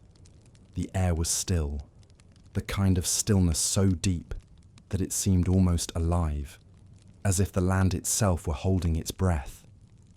It was in these moments that people spoke of the whispers beneath the snow, not voices in the way of men and women, but subtle sounds, soft and fleeting, that carried meaning for those who listened closely. The crack of ice on the fjord, shifting and groaning as it expanded in the cold. The sudden sigh of snow sliding from a branch, falling in a powdery cascade to the earth. The distant bark of a fox, echoing sharp and lonely in the night. These sounds were woven into the silence, like faint words carried on the wind. Hunters knew these whispers well. When they ventured into the forest, their boots sinking into drifts, they listened with every step. A muffled thump might mean a hare darting beneath the snow.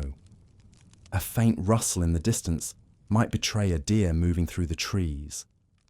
Even the way the snow crunched beneath their feet spoke of its age and texture, whether it was freshly fallen, powdery and soft, or hardened by frost, brittle and sharp. To survive the winter hunt, one had to hear what the snow was saying. Elders, too, spoke of the whispers. On long nights by the fire, they told children that the snow held memory, that it carried with it the voices of ancestors who had walked these lands before. "Listen closely," one grandmother would murmur, her voice low, "and you may hear the footsteps of those who came before us. They walk still in the silence, guiding us, reminding us that we are never alone." The children would press their ears toward the door, half in wonder, half in fear, convinced they could hear faint echoes of boots crunching just beyond the walls. But the whispers were not only sounds, they were also feelings, sudden and fleeting, a shiver down the spine when the wind shifted, a sense of being watched in the stillness of the woods, a moment of calm so deep it felt like the earth itself was offering comfort. People spoke of these sensations not as superstition, but as truth.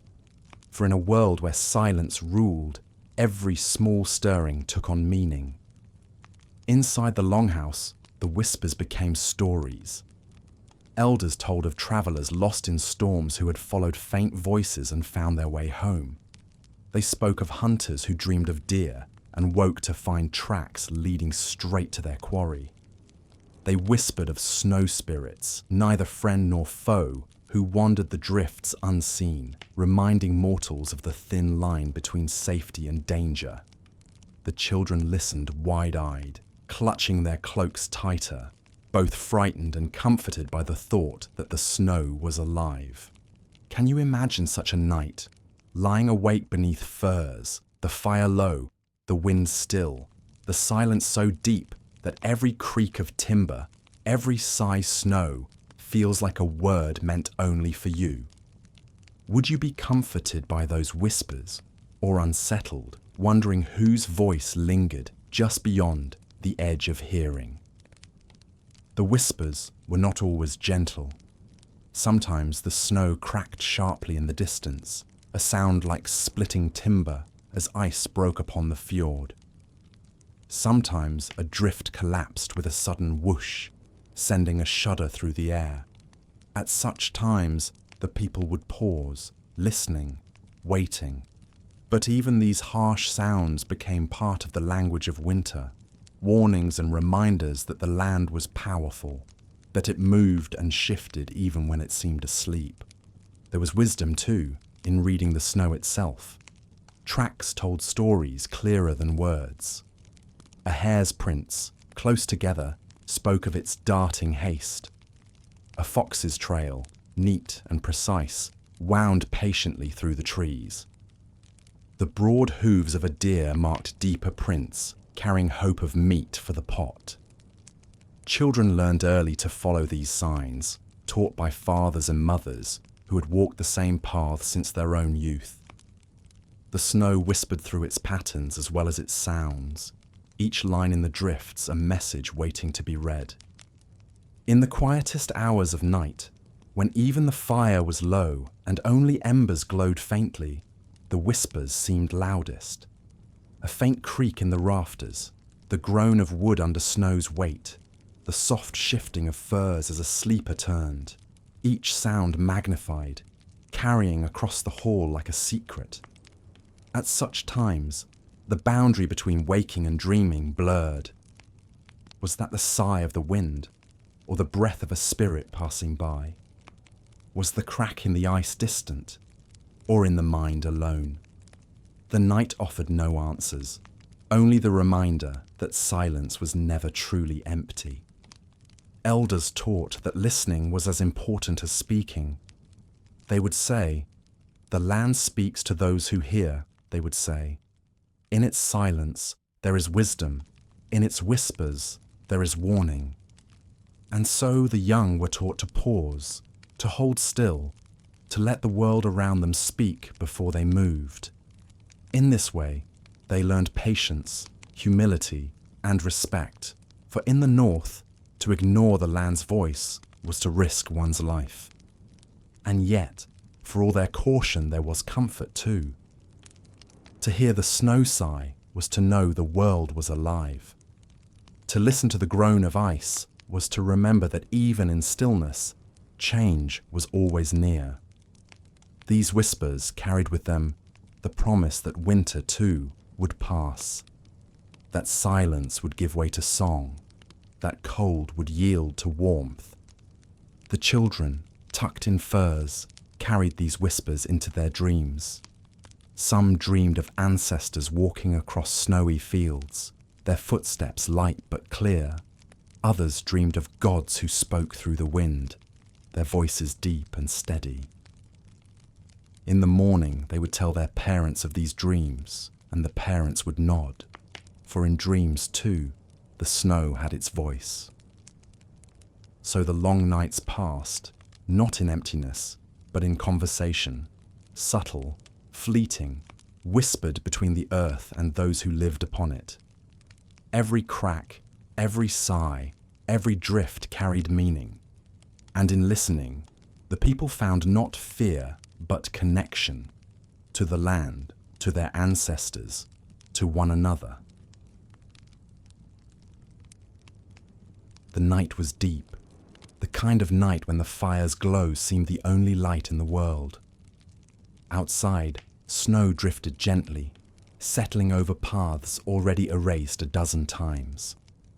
The wind had stilled, and the silence pressed close, so complete that even the crackle of the hearth sounded loud. Families settled into their furs, children dozing, elders murmuring soft words to one another. It was a night like many others in the long winter, until the knock came. At first, no one moved. The sound was small, but in the hush of the hall it was unmistakable. A fist, weak but steady, rapping against the wooden door. Heads lifted, eyes turned. Another knock followed, softer this time, then silence. The chieftain of the household rose slowly. Hospitality was no small matter. To open the door was to risk the chill rushing in, but to leave it shut was unthinkable. Among the Norse, the guest was sacred. Even in famine, even in storm, it was said that turning away a stranger was to invite the gods' disfavour. For the gods themselves often wandered the earth, cloaked as beggars or wanderers, testing the hearts of mortals. The door was unbarred, and the cold rushed in with a sting that cut to the bone. Snow swirled at the threshold, and in its midst stood a man. His cloak was heavy with frost, his beard white with ice, his breath shallow. He leaned upon a staff, his boots crusted with snow that spoke of miles travelled. His eyes lifted slowly, weary yet clear, and in them glimmered a plea without words. "Come," the chieftain said, stepping aside, and the guest entered. The door was barred once more, the cold shut out, and at once the stranger was led to the fire. Cloaks were stripped from his shoulders, boots loosened, gloves removed. His fingers were stiff, his skin red and raw, but warmth began to seep back into his body as the flames licked toward him. A bowl of broth was pressed into his hands, thick, steaming, fragrant with onion and herbs. He sipped slowly, each swallow returning life to his face. No one asked at once who he was or from where he came. First, he was warmed, fed, given a fur to wrap around his shoulders. Only when his breath grew steady and colour returned to his cheeks did the questions begin. He was a traveller, he said, voice low but firm.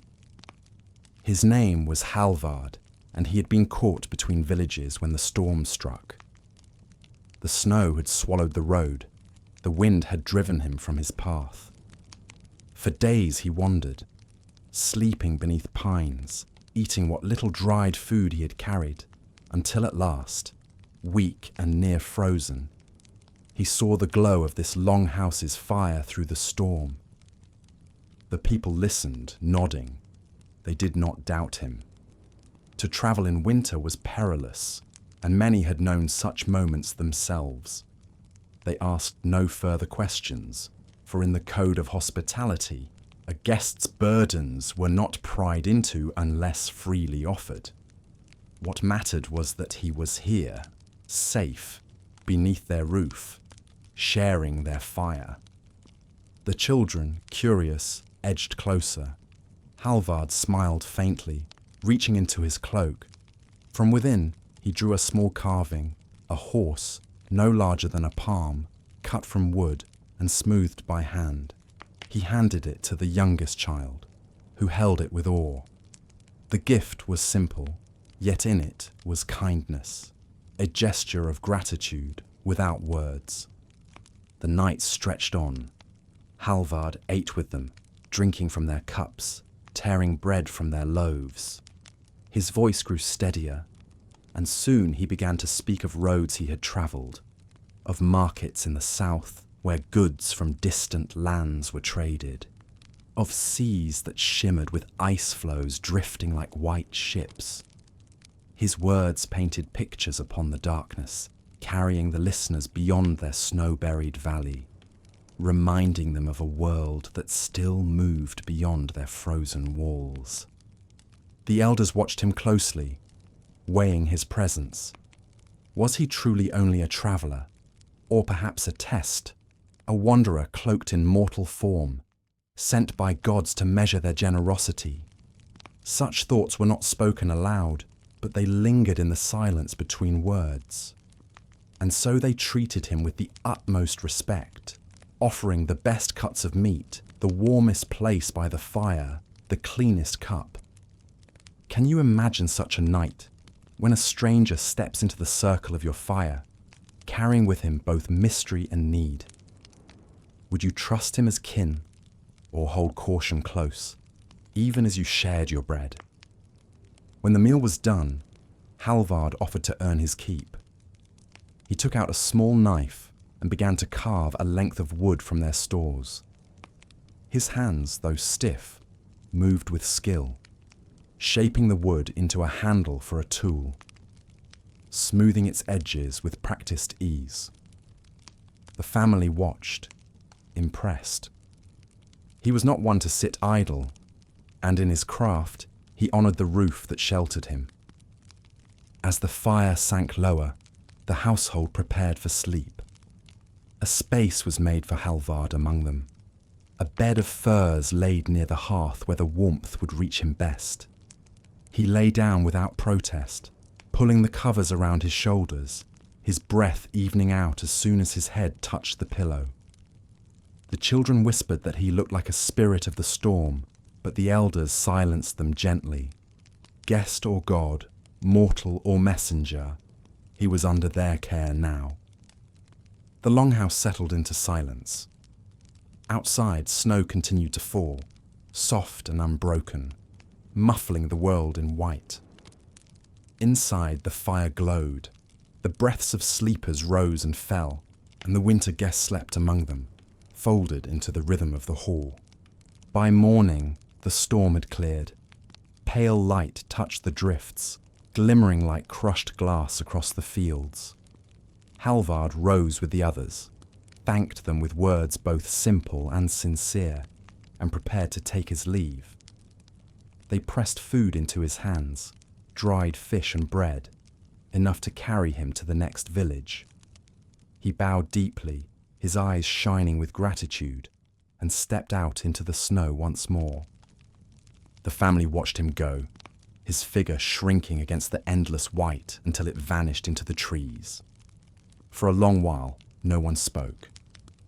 Then one of the elders murmured, "Perhaps he was only a man, or perhaps he was more. Either way, we gave him fire, and he gave us memory, and in that they were content." The coldest night of the year came without warning. There was no storm, no flurry of snow to herald it. Instead, it arrived with silence, a silence sharper than the crack of thunder, deeper than the howl of wind.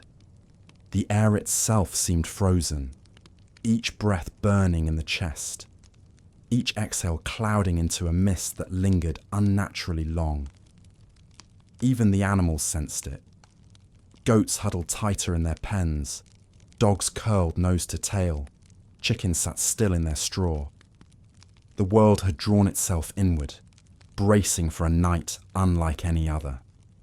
The fjord froze completely, the ice stretching unbroken from one shore to the other. In the stillness, it groaned, a long, low sound that rumbled through the valley, like the earth itself shifting in its sleep. Sometimes it cracked sharply, a sudden report that echoed off the mountains, sending a shiver through those who heard it. The people listened with wary ears, knowing that such sounds meant the ice was alive, stretching, breaking, healing itself again beneath the weight of the cold. Inside the longhouses, the cold pressed closer than ever before. Even with fires blazing and cloaks wrapped tight, the chill seeped in through the very walls. Beams frosted white where the cold had bitten deep, and smoke from the hearth rose sluggishly, heavy in the air. Families huddled closer. Every body needed to add warmth to the circle. Children burrowed between parents, pulling furs over their heads, whispering in small voices as though speaking too loudly might crack the silence further. And then came the sound of the roofs. The weight of weeks of snow lay heavy upon them, pressing down with patient force. At first it was only a faint creak, the soft complaint of timber bearing a burden. Then louder, a groan that echoed through the hall, startling children awake, making adults glance upward though they could see nothing in the dim glow. Sparks from the fire danced upward, shadows leapt against the beams, and the sound continued. Timber straining, straw shifting, the ancient conversation between roof and weight. The people knew these sounds. They had heard them in winters past, when snow piled high and the cold pressed harder than breath could bear.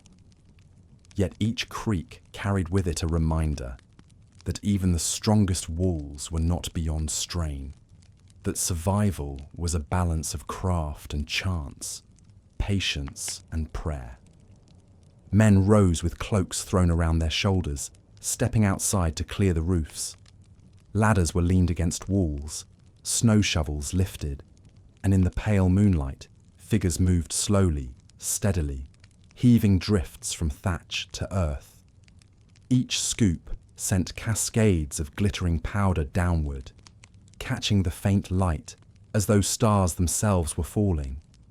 Their breath steamed in great clouds, their hands stiff despite gloves, but they worked until the roofs lightened, until the groans softened into silence again. Inside, women kept the fires fed, piling logs higher than usual, letting the flames roar to chase away the cold. Children gathered near, watching the shadows leap wildly, feeling both comforted and awed by the blaze. An elder told them softly, "The fire is our second roof. So long as it holds, we hold too." The night deepened, and with it came strange sounds. The ice groaned again, loud enough to rattle timbers. Snow shifted outside, sliding in sudden cascades that shook the ground. From the forest, sharp cracks rang out as trees split in the cold, their trunks unable to bear the frost's grip.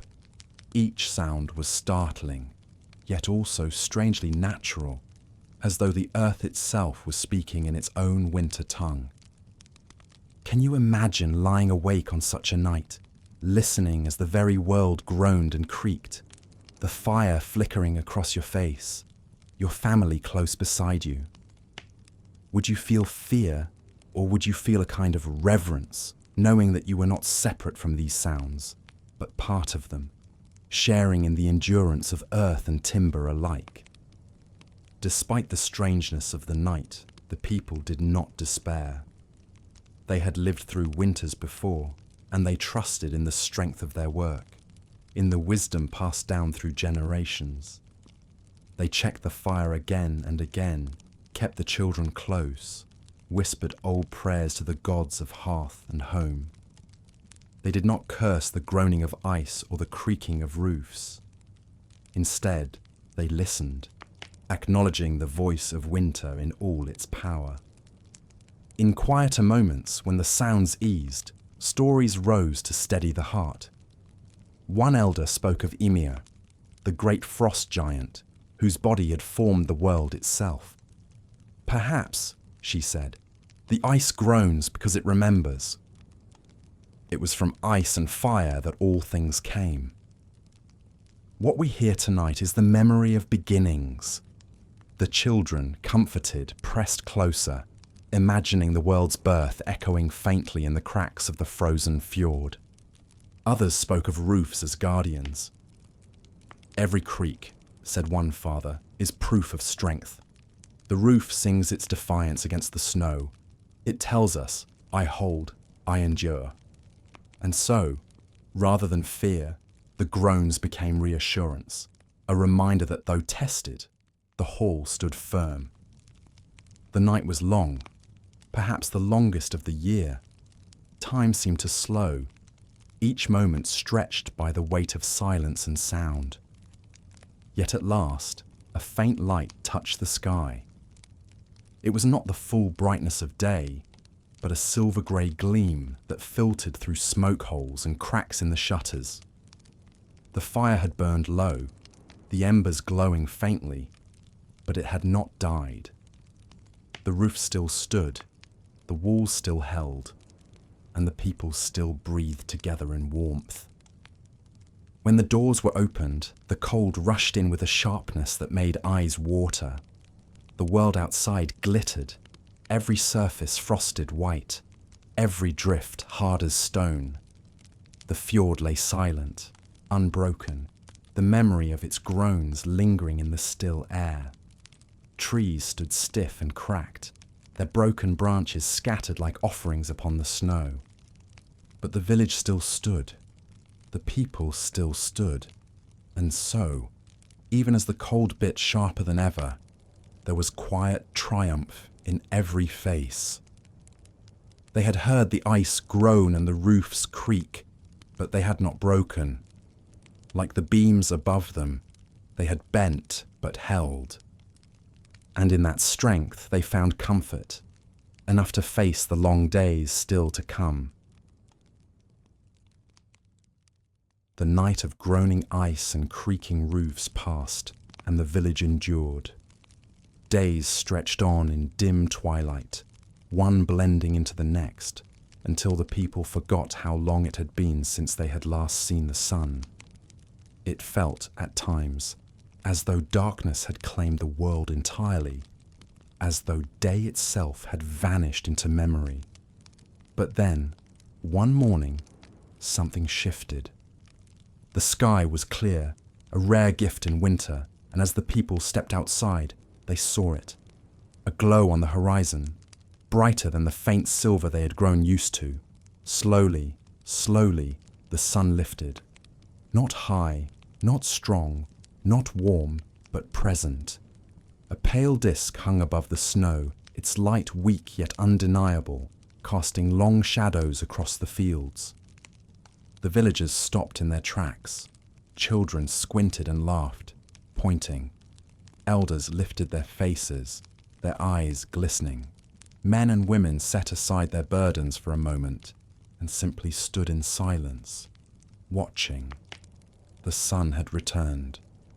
It was not summer's sun, golden and warm, nor even autumn's sun, mellow and low. It was pale, almost fragile, as if hesitant after so long away. Yet to those who had endured months of shadow, it was more beautiful than any midsummer glow. Its rays touched the snow, setting it to shimmer like a field of diamonds.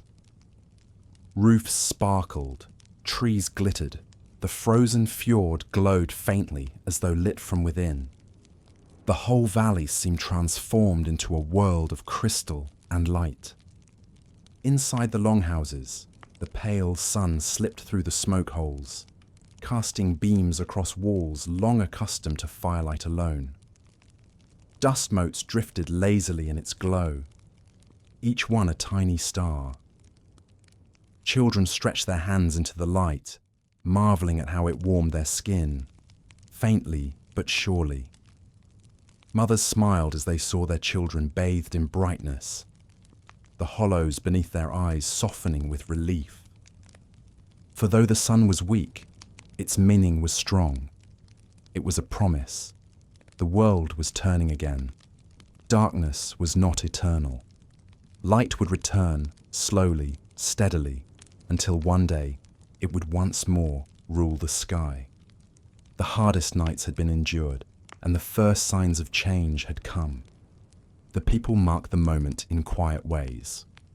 A small feast was shared, broth rich with the last of the smoked meat, bread thick and warm, a jar of mead opened in honor of the light. Elders whispered prayers to the gods of sun and sky, thanking them for their return. Children ran outside, their boots crunching in the snow, and lifted their arms as though to catch the rays, laughing as their shadows stretched long and strange across the white. Can you imagine standing there, after months of dim twilight, feeling the sun touch your face again?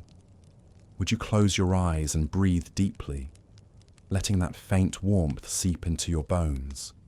Or would you gaze wide-eyed, unwilling to miss a single heartbeat of its return? Even the animals stirred differently. Goats lifted their heads, blinking at the brightness.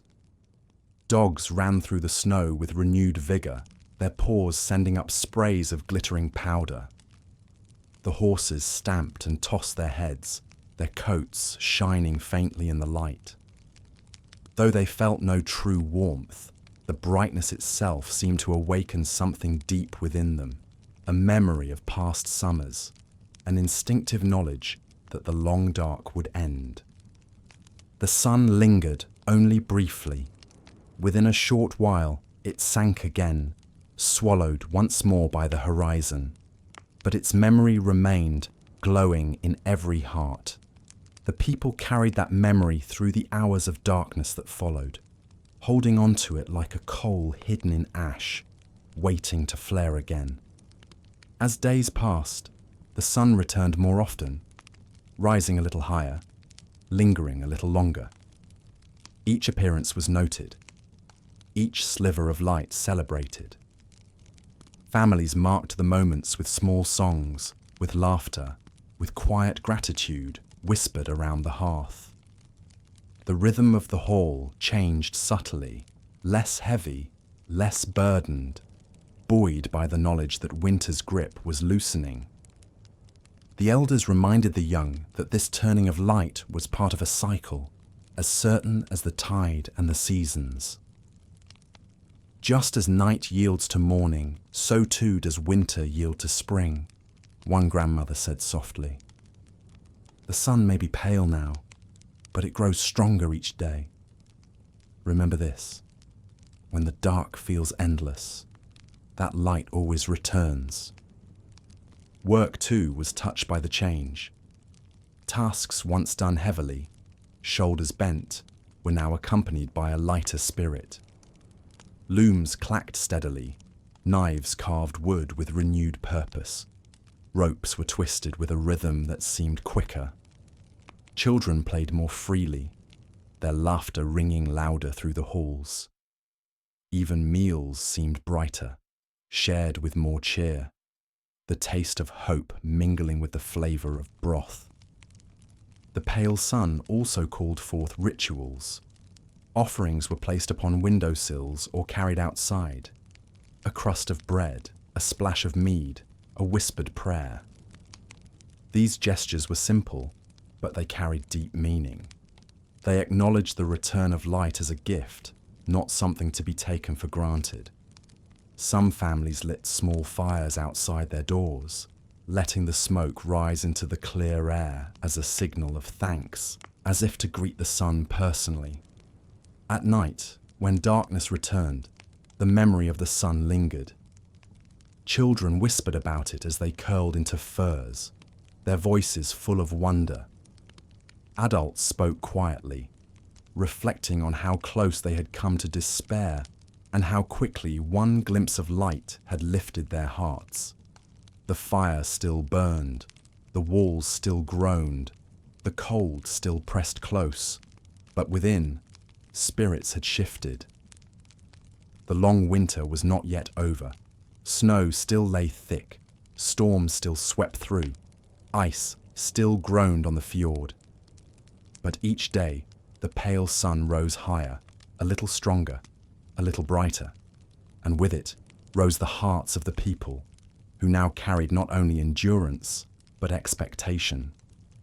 They knew that spring was still far off, that many cold nights lay ahead. Yet they also knew that the wheel of the year was turning, that the earth itself was moving toward warmth once more. That knowledge was enough. It gave strength to weary hands, courage to tired hearts, and laughter to lips that had long been silent. The pale sun had returned, and with it the promise of life renewed. The sun, pale though it was, returned a little stronger each day.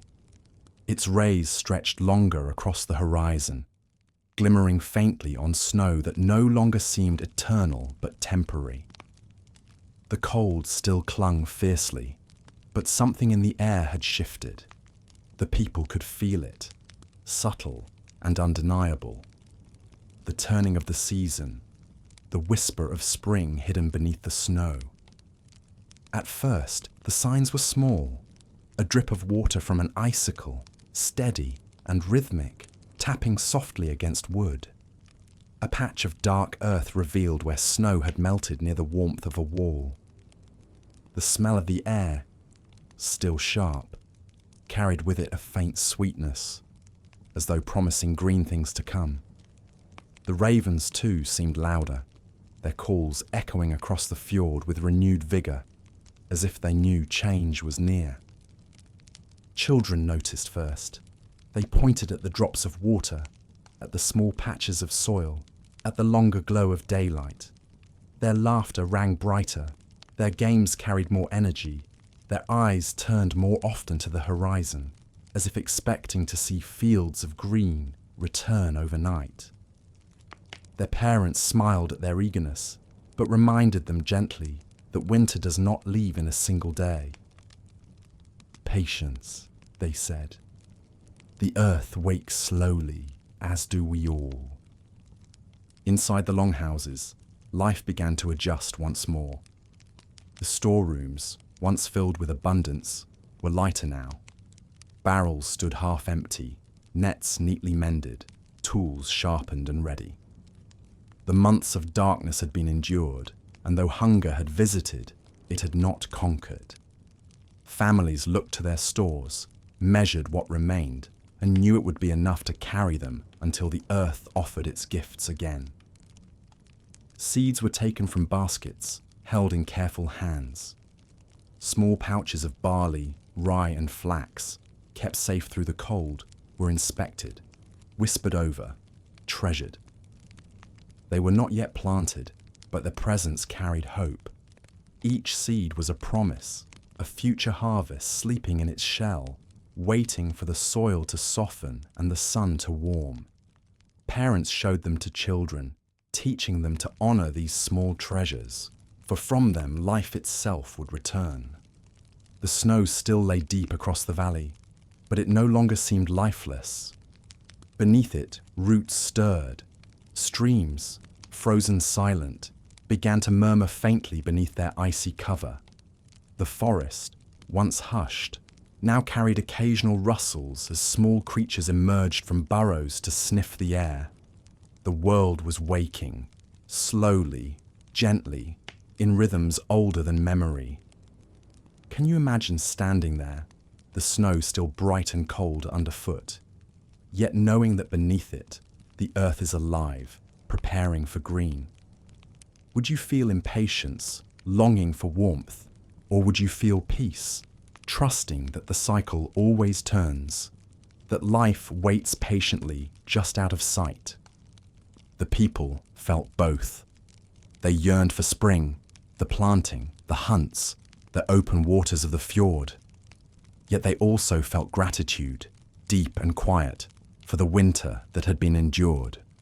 Around the hearths, they spoke of the nights when storms roared, when roofs creaked, when fire was their only guardian. They spoke of laughter shared in the darkest hours, of songs that carried them, of the pale sun that had returned when hope seemed dimmest. They remembered the stranger who had come to their door, the gifts of story and trust he had left behind. The winter had been long, but it had not broken them. It had bound them closer, reminded them of the strength in unity, of the power in patience. It had taught them again the lesson that each season brings, that endurance is not grimness, but quiet faith, the belief that tomorrow will come, and with it, change. As the days lengthened, preparations for spring began, though snow still lay thick. Tools were inspected once more, handles smoothed, blades sharpened, nets were checked, ropes tightened, sleds made ready for travel. The animals, too, were tended with renewed care, for soon they would graze in fields once more. Every task carried a sense of anticipation, of readiness, of trust that the earth would soon yield again. The elders, watching all this, nodded with quiet satisfaction. They had seen many winters, many thaws, many springs. They knew that life was a circle, that one season's hardship was another's gift. They reminded the young that gratitude mattered as much as endurance. Give thanks, they said, to the fire that warmed you, to the food that sustained you, to the hands that mended your clothes, to the gods who watched while you slept. And give thanks too to the winter itself, for without it we would not know the sweetness of spring. The snow melted slowly, not in a rush, but in a patient retreat. Each day more earth appeared, dark and rich, soaking in the sun's growing warmth. Streams burst free, rushing with eager voices, tumbling over stones long buried. Birds returned, their songs piercing the silence that had ruled for months.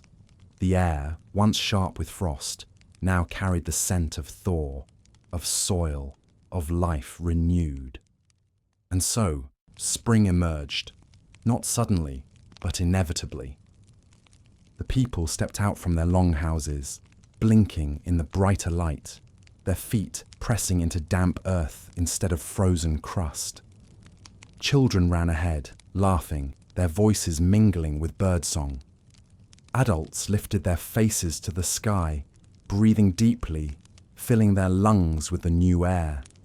The long winter was behind them, its trials endured, its lessons carried forward. Inside, the hearth still burned, but now its glow seemed gentler, less desperate, more companion than guardian. The fire had carried them through the dark, and now, with the sun's return, it rested alongside them, steady and faithful as ever. Night still came, but it no longer seemed endless. The stars were familiar, but now they shone alongside the knowledge that morning would bring light again. Dreams were lighter, laughter easier, sleep softer. And in their hearts, the people carried not only relief but joy. For spring had waited patiently beneath the snow, and now, at last, it had returned. The storyteller's voice softens, the fire's glow flickers low, and the story itself draws to rest.